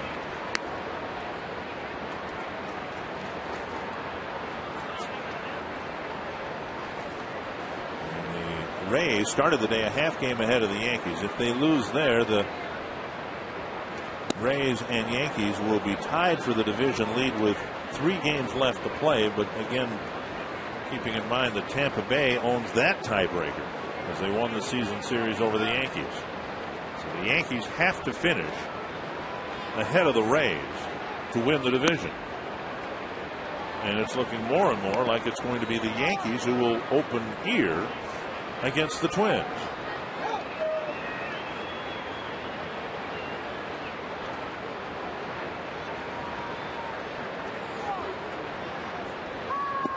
And the Yankees have a little interesting thing going on. They've lost their last 9 games started by a left-handed pitcher. That's a stat, along with about 2,000 others you can throw out come playoff time. Full count to Kubel. Foul out of play.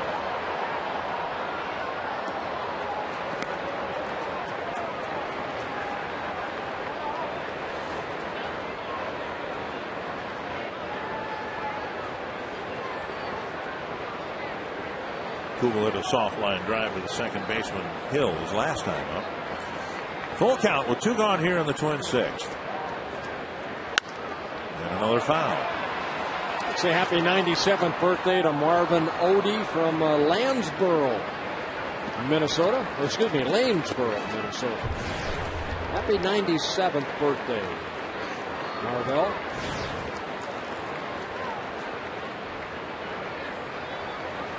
Another 3-2 to Kubel. And he walked him. Kubel will take first with a walk, and that'll get Cuddyer to the plate.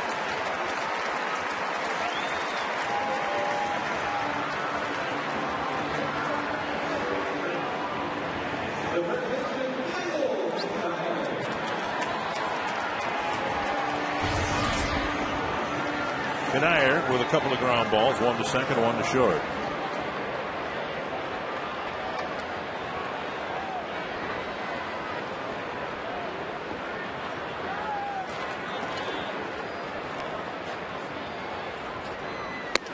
Fastball is up high, ball 1. Now Ray was mainly in AAA, and he ended up having a 6-6 record in 18 starts, but a 5.51 ERA, very high earned run average in AAA. Yeah.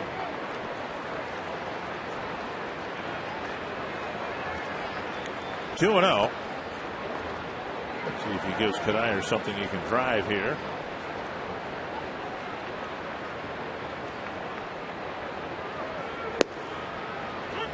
Takes a strike.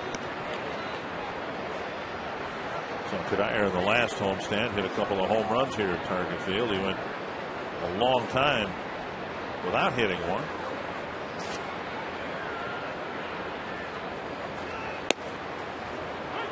And another upper 80s fastball at the knees. 2-2.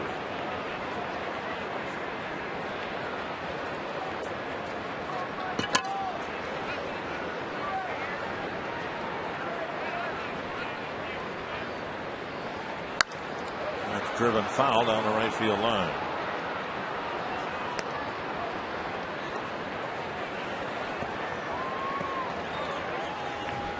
Nice going, young man. On a school night, going to a ball game, getting a foul ball.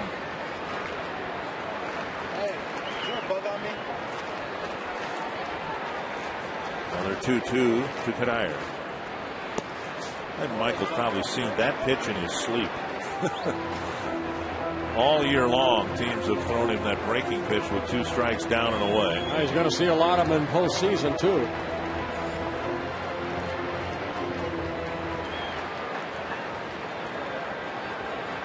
Full count. Kubel will take off from first. And Cuddyer got a piece of it. Another breaking pitch on 3-2.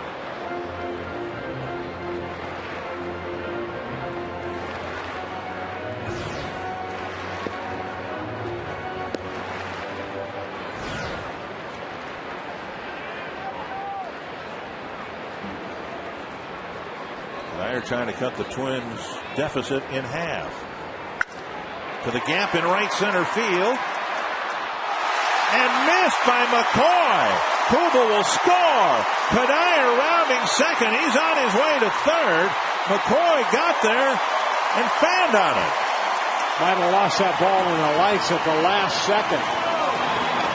Cuddyer hitting it sharply. McCoy looked like he got over there. Kind of, shrugging his head right there. I think that ball got caught right into the lights. Fastball. McCoy going over. And right there kind of lost the sight of the ball. The ball hit his glove and ricocheted behind him.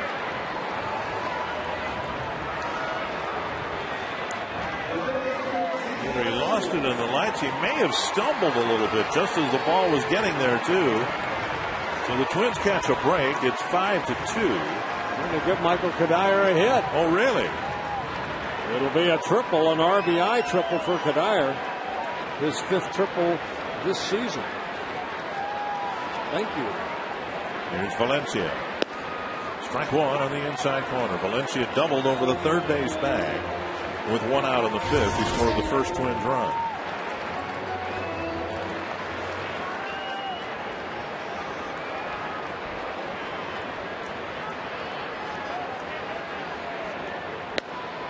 Missed the inside corner. And it's 1-1.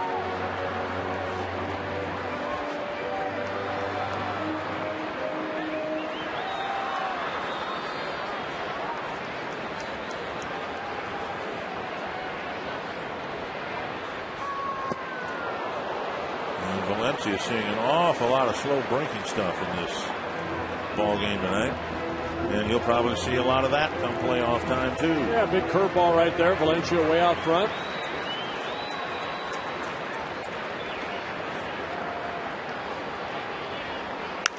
A little pop-up coming back near the Twins dugout and out of play.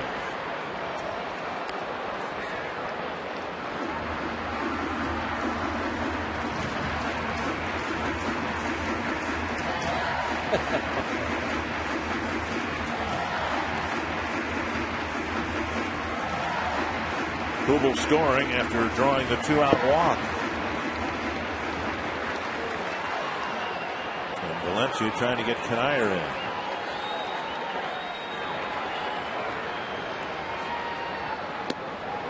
And this time Valencia lays off that slow breaking ball. Clocked at 72 miles per hour.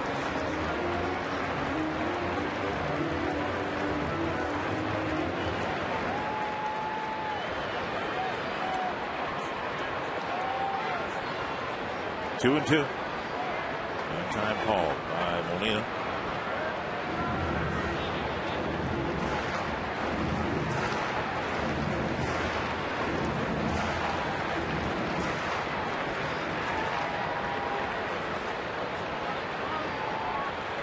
And again, time called.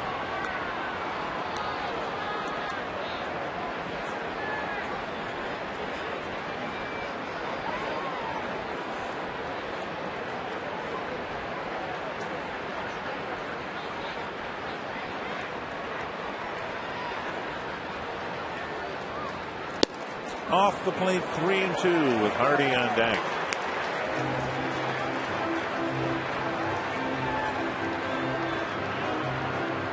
Jansen, David Percy. Boy, the Blue Jays have had a tough time, even though they're leading by 3 runs, getting the third outs of innings. They had a terrible time getting it in the fifth, and now here in the sixth. And Valencia takes another slow breaking ball for ball 4. And Hardy will come up representing the tying run, and he won't be facing Ray. So Gaston comes out to make a pitching change.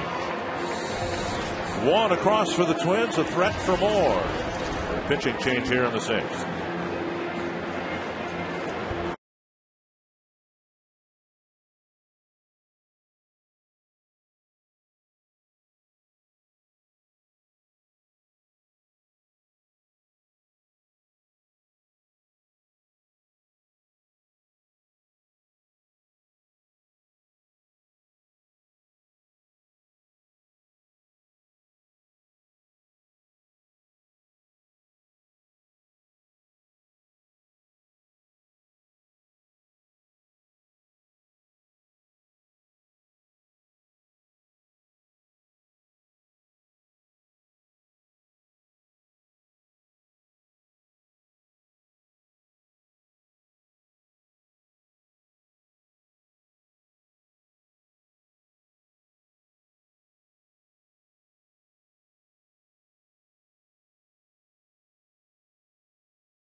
Planning your next outdoor adventure.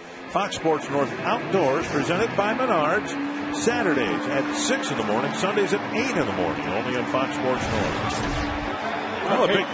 Casey Janssen coming out of the bullpen, making his 56th relief appearance. He missed a 2008 season because of shoulder surgery. Last year, kind of a rehab year for him. He actually made some starts for the Toronto Blue Jays when he first came up with them in 2006. And so J.J. Hardy with a chance to do some damage here. First and third, 2 away. And the Twins down by 3.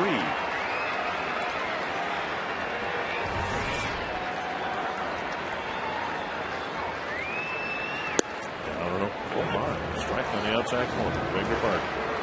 Yeah, Jansen, J.J. Hardy kind of looking back and saying, you got to be kidding me. Dana Demue's strike zone has been all over the map tonight.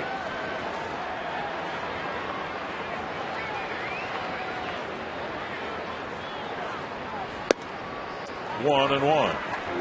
Sky report on Jansen. Some sink on his fastball in the upper 80s, lower 90s. Curveball, slider, and a changeup.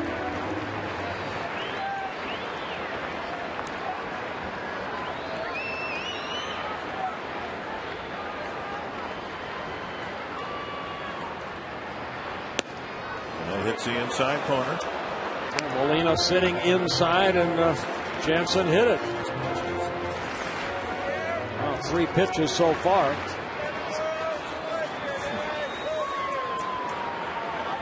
Got a strike zone shaped like an anvil.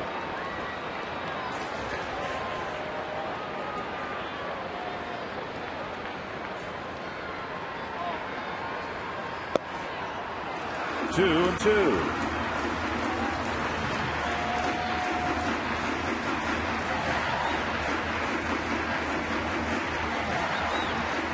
Hardy with a fly to right and a ground ball to short.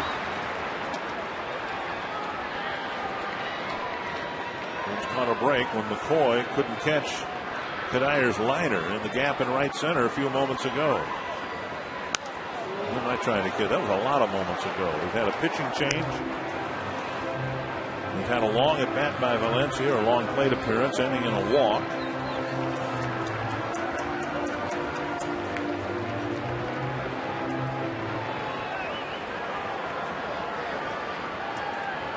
Valencia at first. Hardy would love to drive one to the gap and drive him in from first. But instead, a high fastball gets him and ends the inning. Twins get another single run in the 6th. They still trail by 3.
Toyota. There are many reasons to buy a Toyota, and now's the perfect time to get yours during Toyota's National Clearance Event. And by the fast, reliable, secure, heavy-duty internet from Quest. Well, the Twins have been running uphill all game long here, it seems like. The Blue Jays in their power opening up a 5-2 lead. There's a drive to the gap in right center field, and Jason Kubel with the catch in right field. Oh, what a great play by Jason Kubel.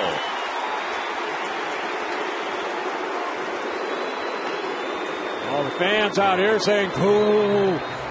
Jason Kubel made a very nice play right here, diving for the ball. Nice trap. Yeah, very nice trap. And, Kerwin Danley, I was watching the second base umpire go out there.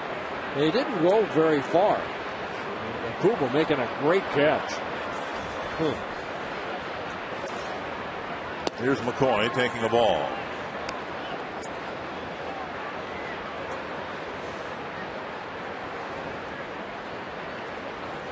McCoy 0 for 2. Swing and a miss, 1-1.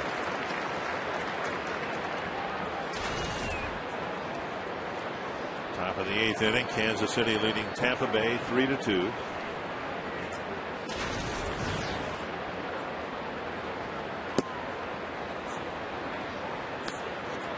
Two and one.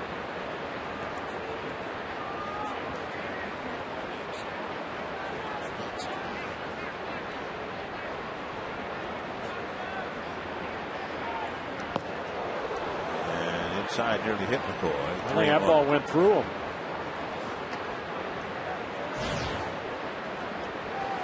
McCoy in his first season with the Blue Jays. Last year, a September call-up for the Colorado Rockies. He's had a couple stints with the Blue Jays this year. There's Cito Gaston watching his last 4 games before he retires. Back and out of play. Said they had a great ceremony yesterday in Toronto for Cito Gaston. A lot of former players came in to wish him good luck and congratulate him on his 12 seasons that he managed the Toronto Blue Jays. Think how rare it is for managers to go out the way Cito Gaston's going out, like Bobby Cox is going out voluntarily. A pitch low and a 1-out walk. Well, he won the World Series. He was a manager of the World Series in '92 and '93 when they won the World Series. Just a good man. Yep. Gentleman. Yes. And he was fired by the Blue Jays years ago and then served in a variety of different capacities, hitting coach. The Blue Jays really struggling, rebuilding, new ownership and all that, and they brought him back, and he's largely responsible for a much improved team and a much improved atmosphere around the team. It'll be interesting who the Blue Jays end up settling on in terms of the successor for Cito Gaston. 1-0 to Travis Snyder. Well, we've already had some managerial turnover this year during the course of the season in Baltimore, in Kansas City, who's just in the American League, and in Seattle. And there will not be one in Chicago. Ozzie Guillen said he's going to come back. Apparently they all sat around the campfire and sang a few songs and decided they'd come back and try it again next year. It's a quick trip to the mound by Drew Butera.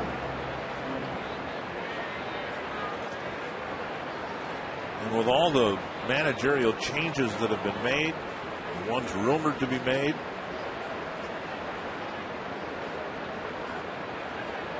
maybe it's a lot like trades. The best ones are the ones you never make. The Texas Rangers, in the minds of many, had every right to fire Ron Washington after what happened during the offseason. They stuck by their man and have been paid dividends because of that. To a man, Washington very much loved and respected by the players of the Texas Rangers. They decided to stick it out with Washington after he had his positive drug test. And now here they are in the playoffs for the first time in 11 years. Runner goes, and on a hit and run, a little dribbler, Burnett has one play and can't make it. A high throw pulling Kadir off the bag. Snyder hitting in the leadoff spot for a reason. He runs well, and he beats out his second infield hit. Well, kind of a swinging bunt right there. Alex Burnett going over, but just kind of all in one motion, just threw the ball high. It's right off the end of the bat right here. Burnett comes over, and the throw up, and Kadir has to go up to get it, release the bag. Well, the Twins got a run in the 5th to get back in the game. They gave one back in the 6th, and now they scored again in the bottom of the 6th. And don't want to give it any back here in the 7th. Junel Escobar, first and second, one away. Escobar 0 for 3, strikeout and a couple of ground balls. Ball 1.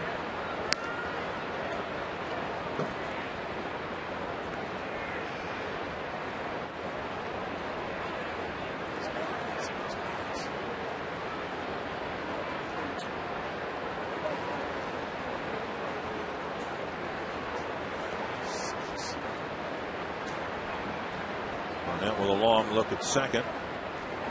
And inching farther off the bag was McCoy, and he gets bluffed back to the bag. Yeah, McCoy, very good speed. He has 5 stolen bases in 6 attempts. Yeah, the previous hit pitch, the first pitch, McCoy looked like he was going to take off, and I think that's why they put that play on. Right, Butterfield, third base coach.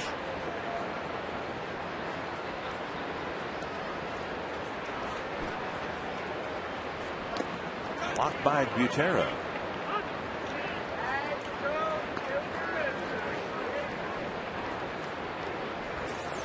A slider right here by Burnett, but Butera smothering it.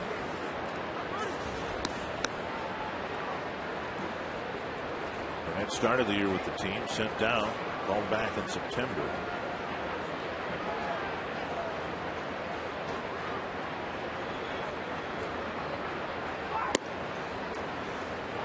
And if you're wondering, well, why Burnett, why not back Guerrero? Well, Guerrero pitched last night, and I'm guessing that as we move forward through this weekend, Pat Neshek warming up, relievers won't be asked to pitch in back-to-back games. We'll see whether that's how it plays out for the Twins this weekend. And now a 4-pitch walk loads the bases in front of Jose Bautista. Yeah, second walk of the inning for Alex Burnett. And Ron Gardenhire coming out. Looks like Pat Neshek will be coming in to face Jose Bautista, leading the world in home runs with the bases loaded and 1 out.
second inning, and then back-to-back home runs by Encarnacion and Jose Molina in the fifth inning. That gave the Blue Jays a 4-0 lead. Michael Kadire gets a triple, scores Jason Kubel, that in the sixth inning. So, with the major league leading home run hitter Jose Bautista coming to the plate with the bases loaded, tough assignment for Pat Neshek. Well, Neshek needs a ground ball right here. Twins defense will look for the double play. Neshek making his 11th appearance.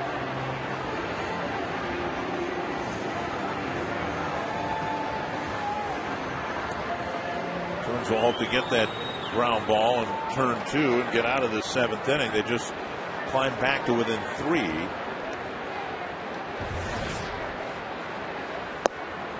And the first pitch misses, ball 1.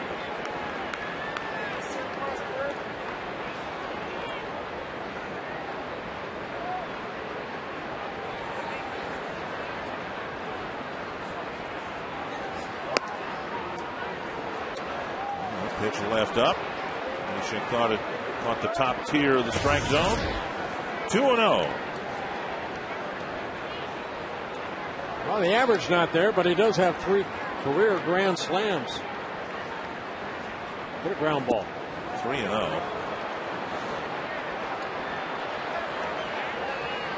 Neshek with 8 in the third inning, 7 walks. And he's got no place to put Bautista here. And a 3-0 count.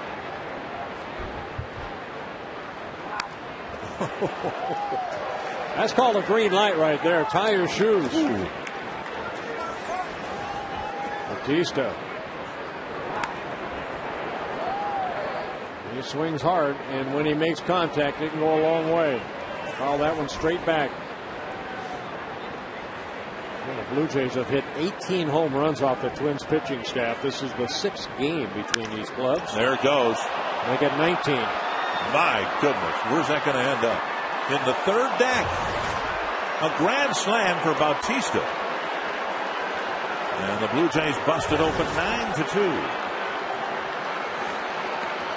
Home run number 53 on the year.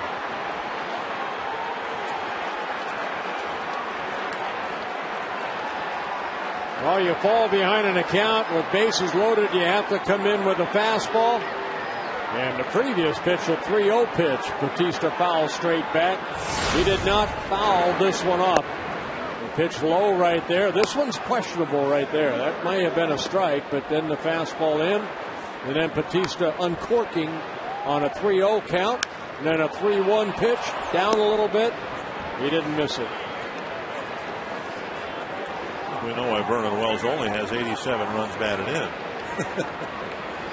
Bautista cleans off the bases an awful lot in front of him.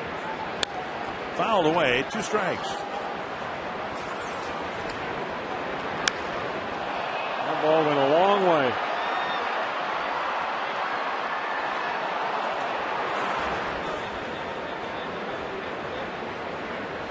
They say it went 428 feet.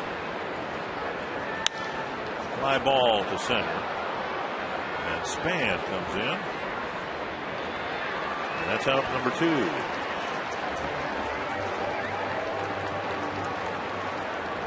John Buck will hit.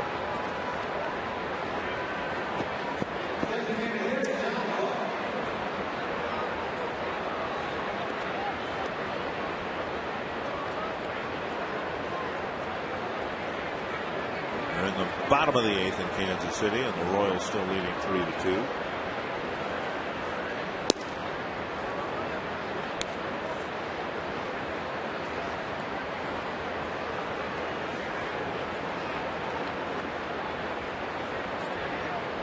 So 3 of the runs charged to Burnett. Base hit, 2 walks, and then Bautista unloaded on Neshek. Neshek just charged with the 1 run.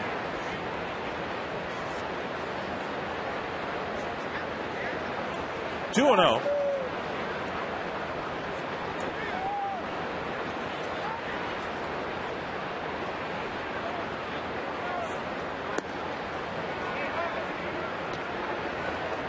Four home runs hit. awfully big double two hit by John Buck in the 6th inning.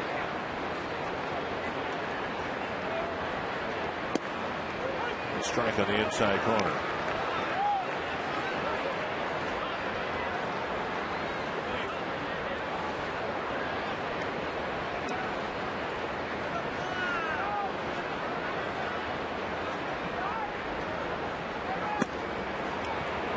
Neshek issues a walk in the 7th inning. He's gotten awfully ugly.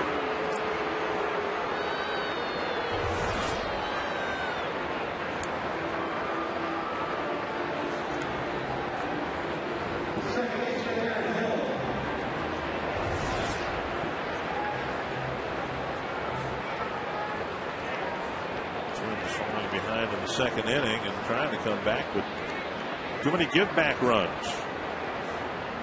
Now, too many crooked numbers by the Blue Jays. 2 in the 2nd, 2 in the 5th, and now 4 here in the 7th. Hill takes a strike on the outside corner.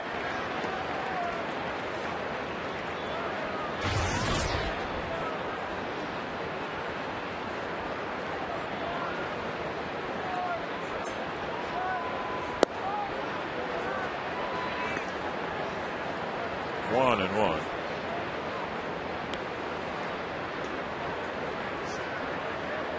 Manship warming up.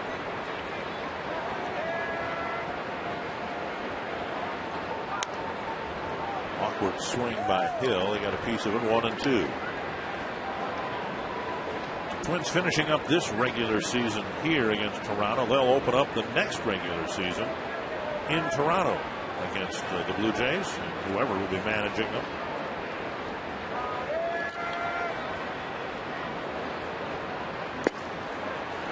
Hill strikes out, and the 7th comes to a close. But a 4 spot put up by Toronto on the Bautista home run. Stay tuned for the 7th inning stretch, brought to you by Medica.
Bautista finally clicked one with the bases loaded. He's had teammates hit him over the fence.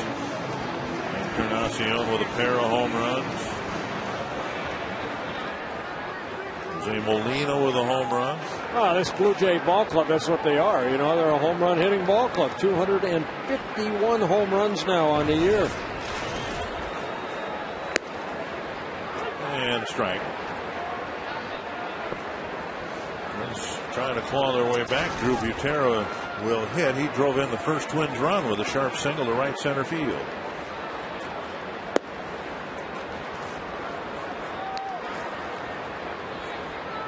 People talk about how tough the American League East has been with the Red Sox and Yankees and Tampa Bay. It sure looks like Toronto isn't too far away from being really, really good. They've been above 500 almost all year long. And it sure looks, too, like the Orioles aren't going to be as bad as they've been. So as tough as the East has been, here's Butera driving one to right. McCoy makes this catch one away. As tough as the East has been, it looks like it's potentially going to be really tough in the next few years. Well, one thing Toronto wants to improve, I mean, they can score runs. It's the pitching, the starting staff. Right now, they came in combined between the starters and the bullpen, 10th highest ERA. As Denard Span, they figured the pitching would obviously take a hit with the trade of Roy Halladay. But generally they thought, well, this is going to be a full-fledged rebuilding effort. The team's going to win 65, 70 ball games. Well, they're going to finish with a winning record. They're going to finish with a winning record in their division. And a better record in their division, perhaps, than the Yankees themselves. They won at home, played decent on the road, and whoever gets the job is going to get a pretty nice managerial position.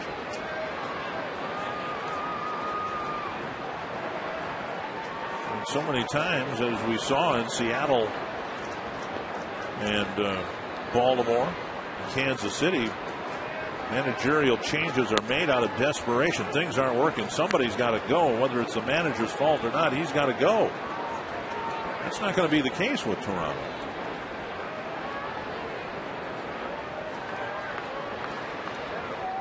And if they could clone Cito Gaston and make him 20 years younger, they'd probably hire the guy on the spot. 2-2.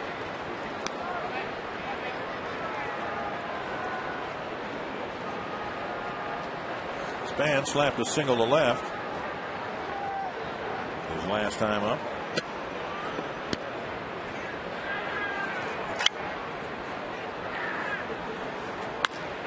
Bouncer right side.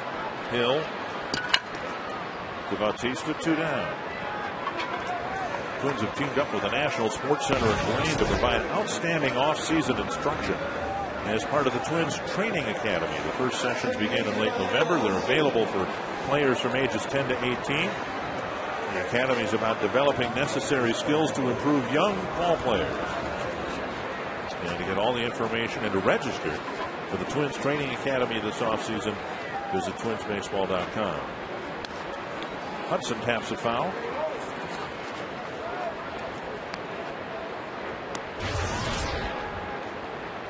Hudson 0 for 2 with a walk.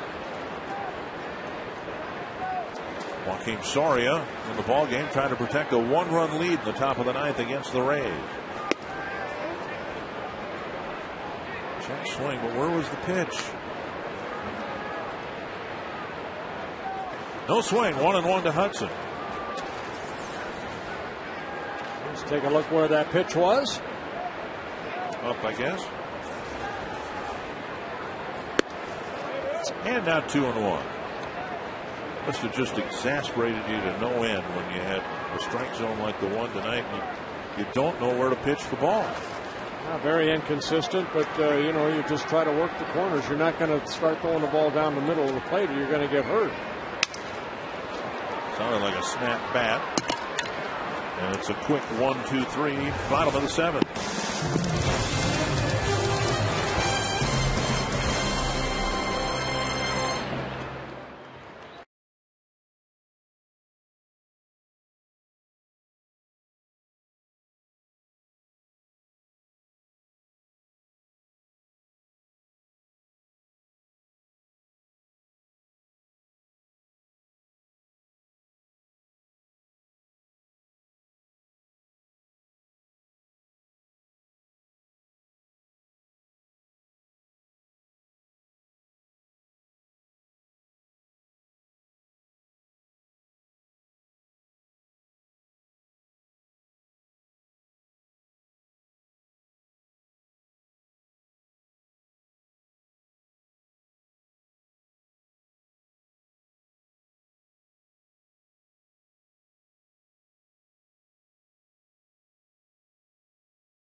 obviously the first round is not something that's going to be possible with being out for as long as I've been out. But we'll have the goal of hopefully being ready by the second round. But this thing's so unpredictable. It's hard to say. That's Justin Morneau after taking part in some full baseball activities pregame today.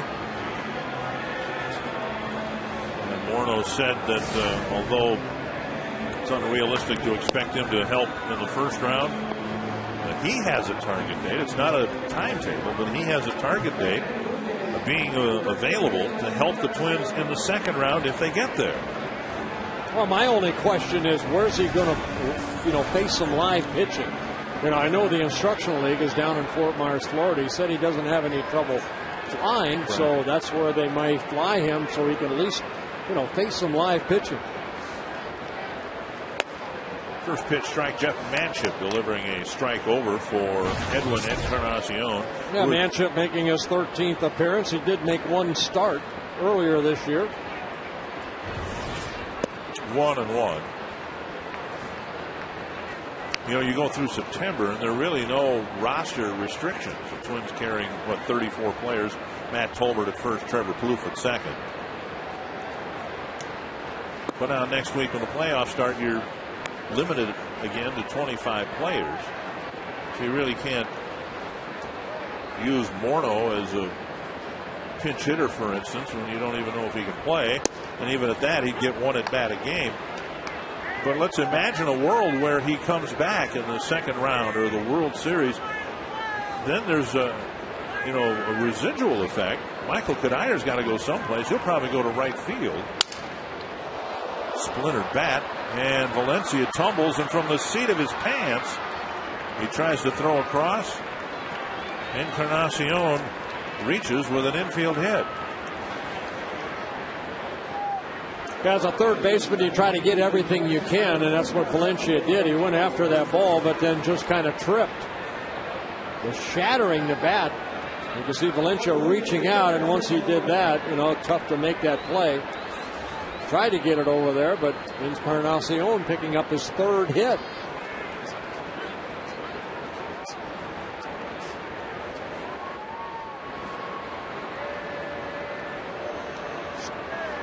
Here's Molina.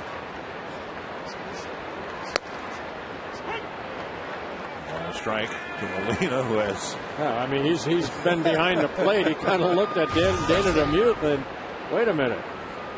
That's strike one, though.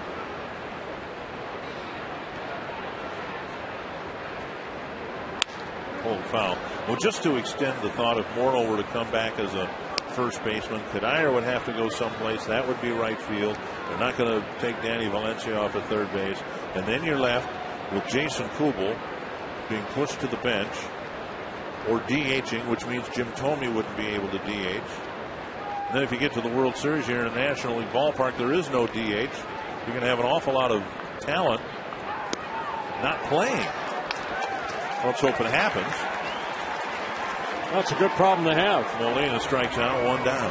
And a good curveball right there by Manship. 3 home regular season games left in the first season of Target Field. All fans will come out to the ballpark tomorrow and Saturday as the Twins continue the series with Toronto. We'll get a new Twins calendar featuring next year's schedule. So call 800-33-TWINS. Visit twinsbaseball.com to check on the availability for the remaining games in the Blue Jays series.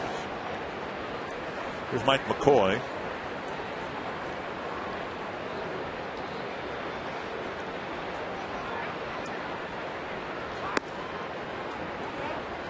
(2-0). Kansas City has beaten Tampa Bay. So right now there's a dead heat in the American League East. Each team 94-65. Again, Tampa Bay owns the tiebreaker. So Tampa Bay is in the driver's seat. They can do whatever the Yankees do this weekend at Fenway Park. If Tampa Bay does that, they are the American League East champs, and the Twins will get the Yankees here in the first round of the playoffs. I mean, don't you think the Boston Red Sox want to beat up those Yankees at Fenway Park?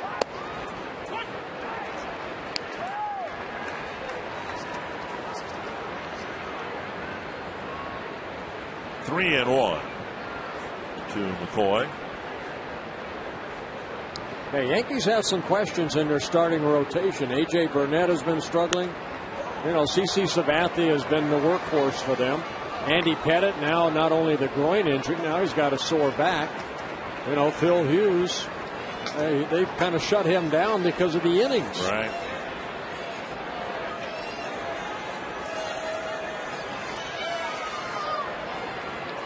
Three and 2 to McCoy. And Chip gives up a high fly to right center. Span over in the gap. Kubel with the catch out, number 2.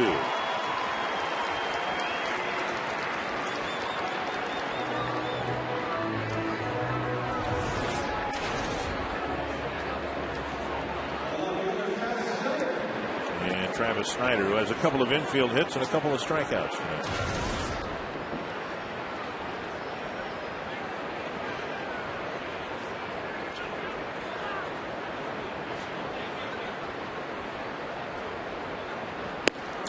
Strike one.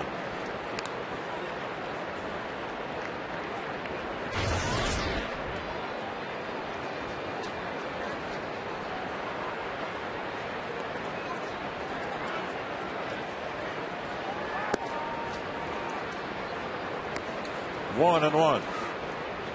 Blue Jays very high on this young man right here, Travis Snyder, just 22 years old. Already in his 3rd season with the Blue Jays. Spent some time on a disabled list this year. With a high blast to right center field. And another Toronto home run. And the Twins giving up double digits in runs again tonight. 5 home runs hit by the Toronto Blue Jays.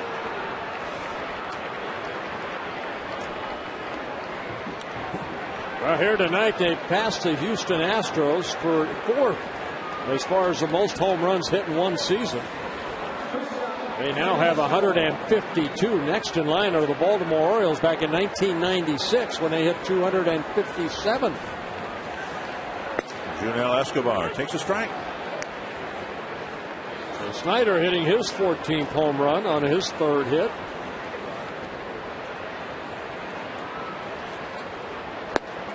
It's supposed to be a pitcher's ballpark, Bert. It's not supposed to give up many home runs.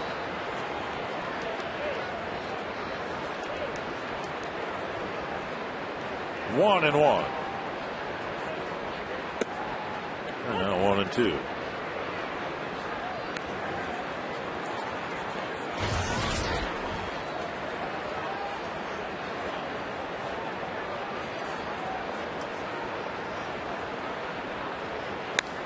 Right off the end of the bat.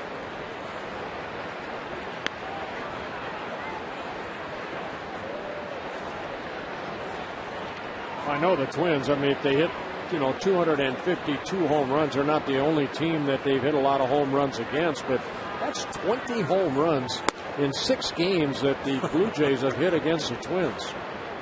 15 coming in at, the 5 games in Toronto. It's hard to overcome that. My goodness. That's to the right field corner and foul into the seats.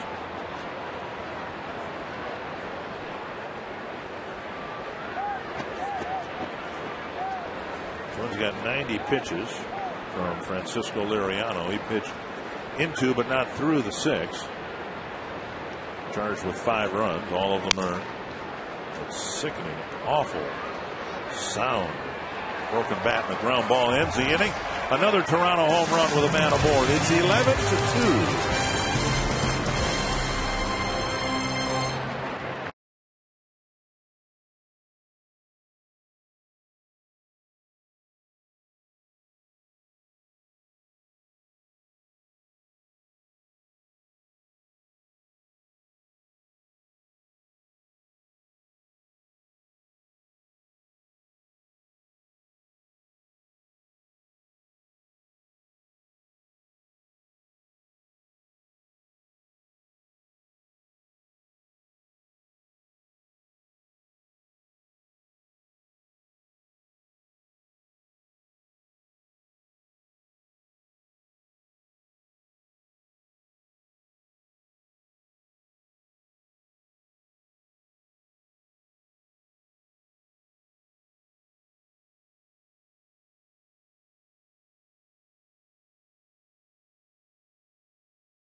have dug themselves a hole here in the bottom of the 8th inning at Target Field, but after the final out, we will bring you our postgame show, Quest Twins Live, and we'll include the Toyota postgame wrap, looking at the Homer Happy Jays, who have 252 now home runs this season. And in our instructional, Ron Cooper will help show the difference in approaches, the power approach that the Blue Jays take on a day-to-day basis versus the Twins approach at the plate.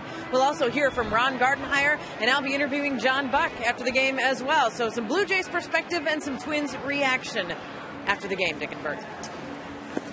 All right. David Percy will pitch for the Toronto Blue Jays, with Joe Mauer taking his swings, and Delmon Young and Jason Kubel. Yeah, Percy in his third season with the Toronto Blue Jays. He spent some time on a disabled list in early August, strained a ligament in his right foot, activated about a week ago. Percy making his 33rd relief appearance, and Dwayne Wise takes over for Vernon Wells in center field. Mauer, the designated hitter, 0 for 3. He's hit 3 ground balls. He reached once on a throwing error by the third baseman, Encarnacion.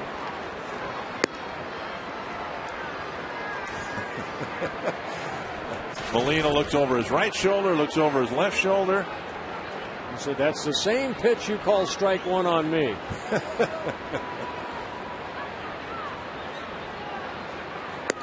Blue Jays putting on a rather extreme for him, for Joe Mauer, shift in the infield, with the shortstop Junel Escobar almost right behind second base.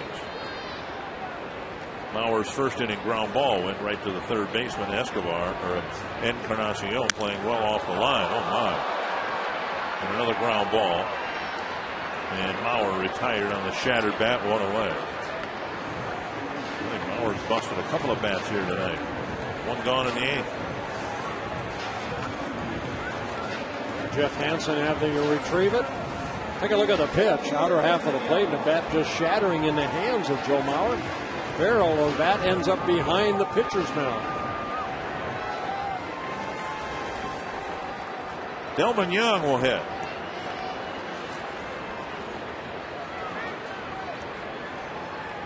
Jason Repko is going to hit in Kubel's spot.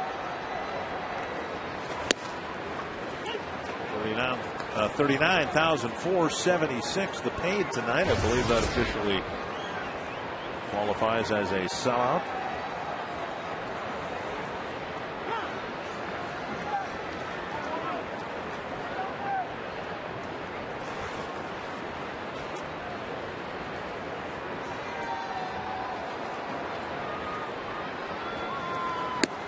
Basically, what has to happen after this game, unless the Twins pull off the comeback of the decade, they'll have to win 2 more games. Another one that sounded like a broken back. 2 down. Twins will have to win 2 more games out of the remaining 3 than Tampa Bay and New York, because the Twins have a game to make up in the standings, and then a game to make up to overcome the tiebreaker. So again, it's looking more and more like the Twins will have home field in the first series, and then for them to have home field in the second playoff series, should they survive the first series, they'd have to have the Rangers beat whoever they would play. Repko takes a strike. But unless the Rangers beat either New York, that's what I said. Tampa, yeah, right. Yeah. Then they have home field advantage again. They'd have to have the Rangers win their series. 2 strikes to Repko.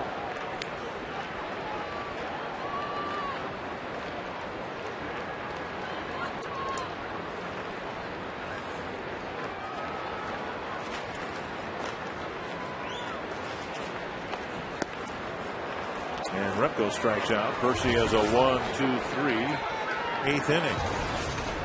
It's 11-2. And it's time for the Twins Territory Weekend Weather Forecast, brought to you by Gander Mountain.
This is home run number 53, a 3-1 fastball. Hit it in the upper deck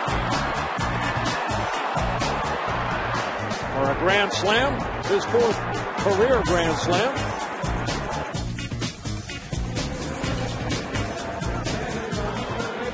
So Batista will hit leading off the ninth. Encarnacion has 2 home runs. Molina has 1. Batista has 1. Snyder has 1. And Jose Majares will try to keep the ball in the ballpark here in the ninth. Well, making his 46th relief appearances. These outings right here, very important for Majares. Again, you know, he's one of the 2 left-handers that Ron Gardenhire, Rick Anderson plan on taking to postseason. He and Brian Fuentes. Good fastball right there for strike 1. Ben Revere in left field. Plays with Delman Young. Jason Repko in right.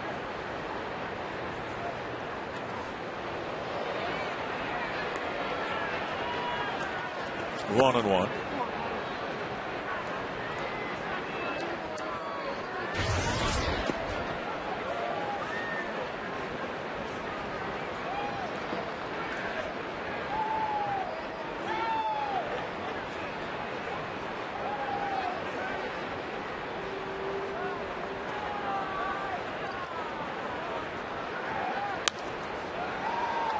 Foul back. Boy, Batista stands right on top of the plate, too. He dares you to get that ball inside.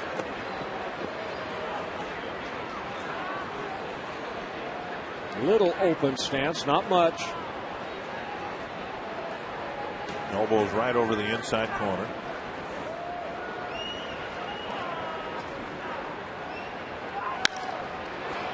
Hammered to right field.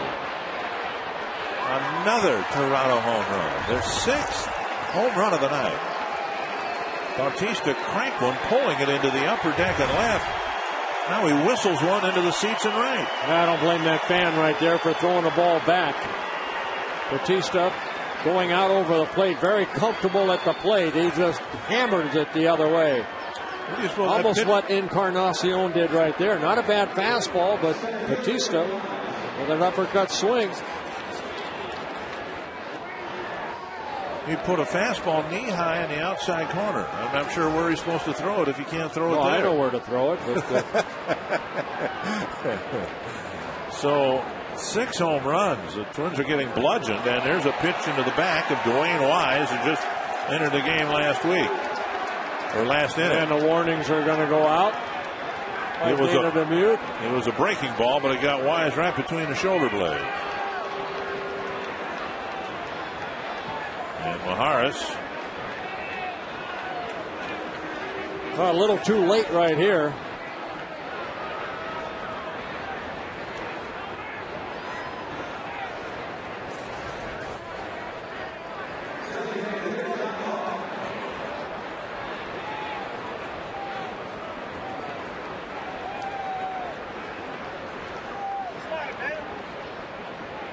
And Wise steaming a little bit at first base.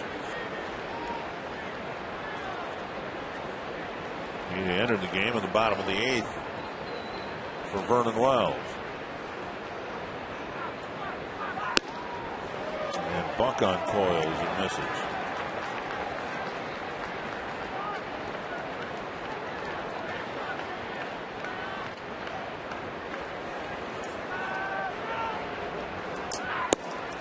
And it's a fastball on the outside corner, 0-2. Last time he did that, he got a new baseball.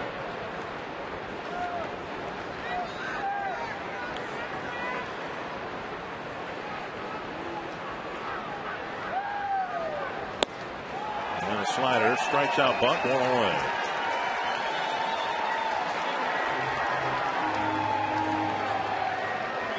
And he'll bring up a pinch hitter, Jared Hoffpower.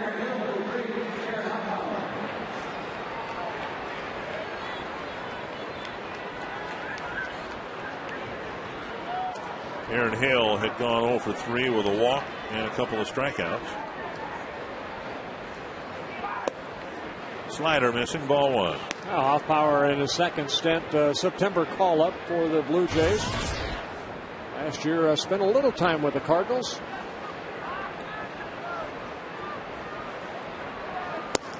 At the knees with a fastball.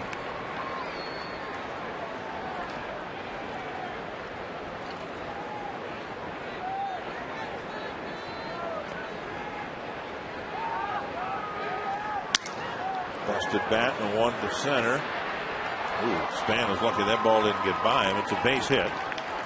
And Hoffpauir delivers a single, sending Wise to second base.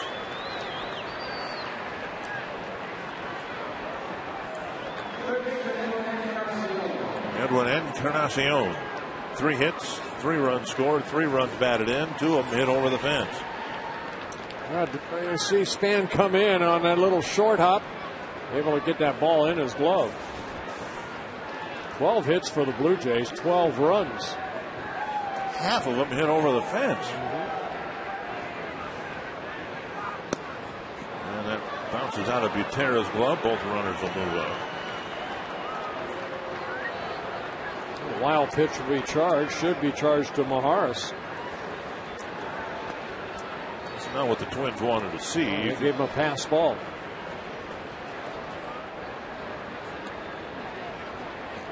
This is not what the Twins wanted to see. Deliver a good pitch and a guy hits it out. You tip your cap and move on. But the hit batter, the base hit. Maharis hoping to settle down here and get out of this with just the 1 run allowed. 1-1 to Encarnacion. 2-1.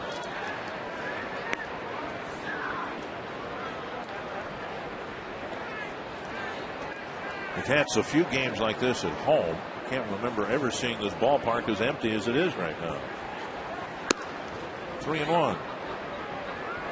Sellout crowd, and the lopsided scorers chased a lot of them home.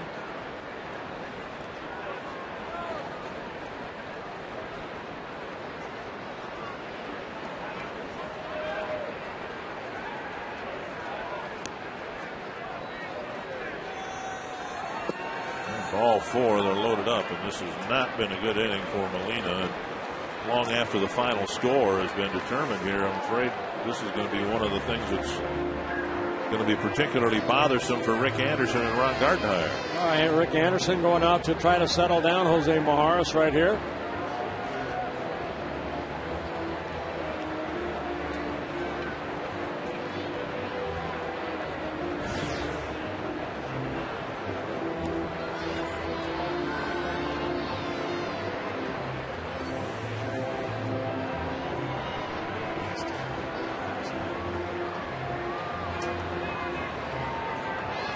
Up, 1 out. Maharis has faced 5 men and only retired 1. He struck out John Buck on 3 pitches. And Molina at the plate. Well, get a ground ball right here and get a double play. Swing and a miss. That's if Molina doesn't beat out the relay.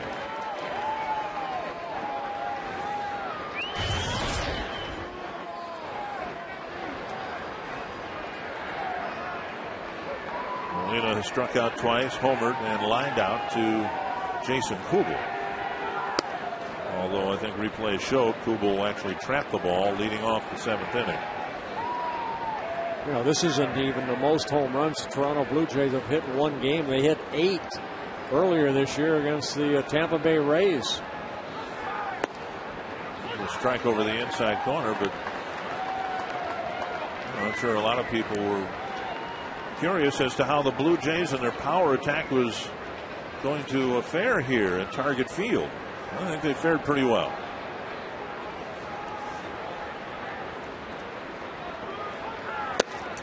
And Molina strikes out. That's out number 2. And Molina throws his bat down in disgust. 2 down, and here's McCoy. Maharis picking up his second strikeout.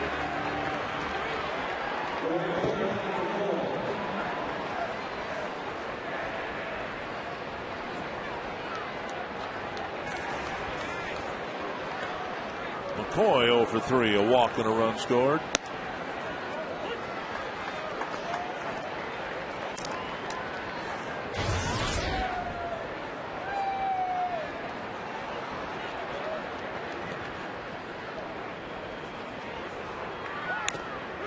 And now 2 strikes.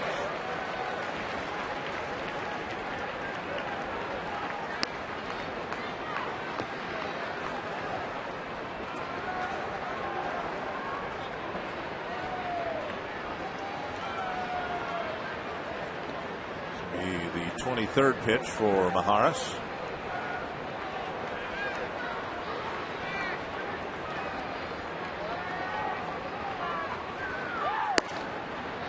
One and 2.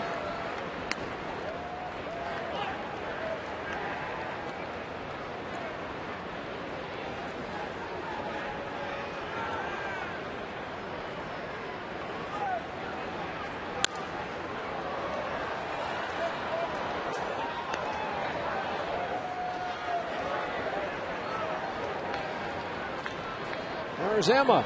Yeah. Still wide awake. Yep.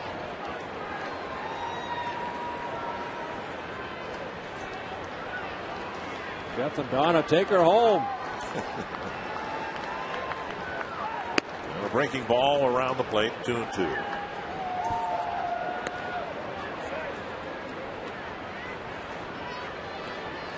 Well, they said it was her first game here, so they're staying till the end. Good for them.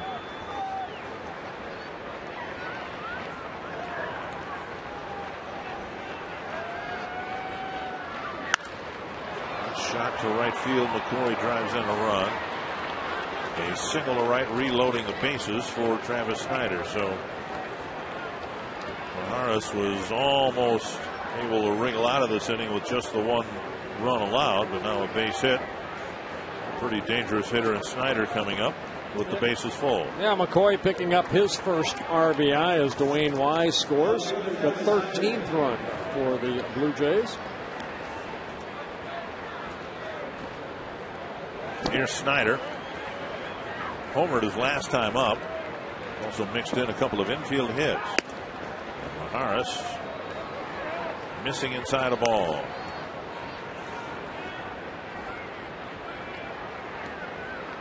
No activity in the Twins pen. Maharis has got to try to work out of this. This is his 28th pitch. And a foul.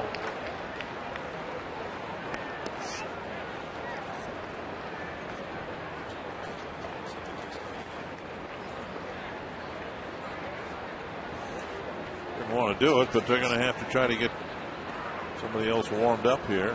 I guess that's the parent. Well, they'll hang up. Here's a fly ball to center. Should end this 9th inning. 2 more for the Jays that they probably will not need. They lead by 11.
4 innings, this was a ball game on the Toyota game reset, and the Jays started knocking the ball around the ballpark and put it away.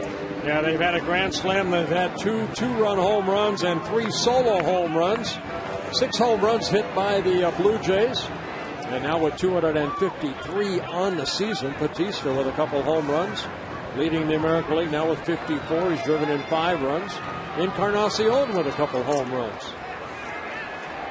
Matt Tolbert hitting in Michael Kadyr's spot. Kadir with an RBI triple his last time up. We'll be facing Taylor Buchholz. Buchholz had Tommy John surgery last year. Missed all the last season. 1 strike to Tolbert. Buchholz just getting called up from AAA. He was claimed off waivers from the Rockies on September 9th.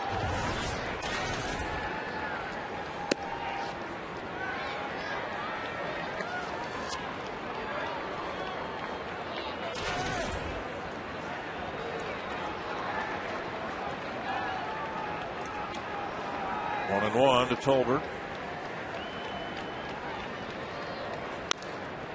And a pop-up. And Molina almost tripped over the debris left in the on-deck circle. Weighted bat, the donut, all that, but he made the catch, 1 away.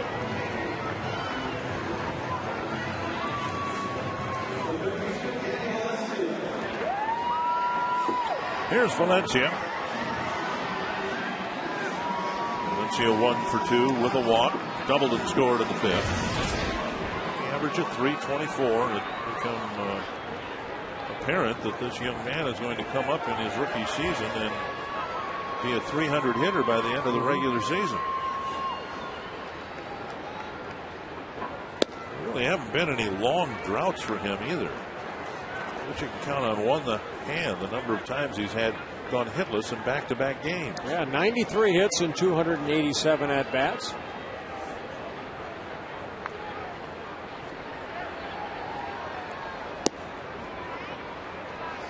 (2-0).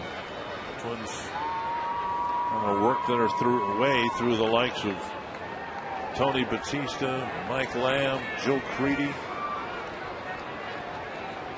And now appear to have third base as a fixture over there for quite some time. Popped up right side. Bautista tracking the pop up. Second baseman gives way, and Bautista with the catch out, number 2. And that'll bring up J.J. Hardy, still in the game because he needs at bats.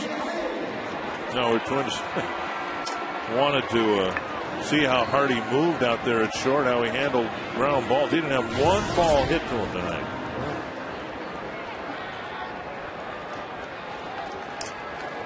Not one ground ball, not one pop-up. The extent of his mobility was on relays and such. Strike on the outside corner.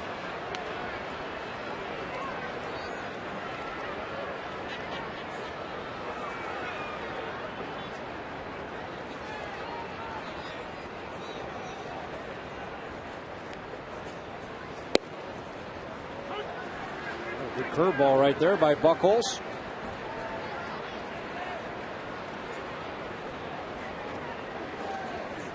Two strikes. Comes down to their last one.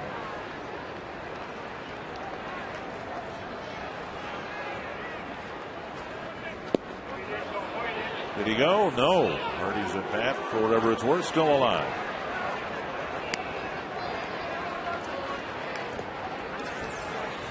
Another breaking ball. And J.J. holding up.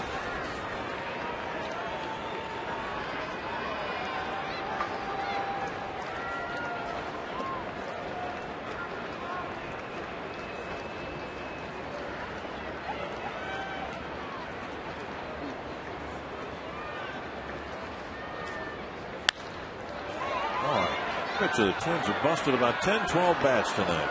Sounded like that one was broken.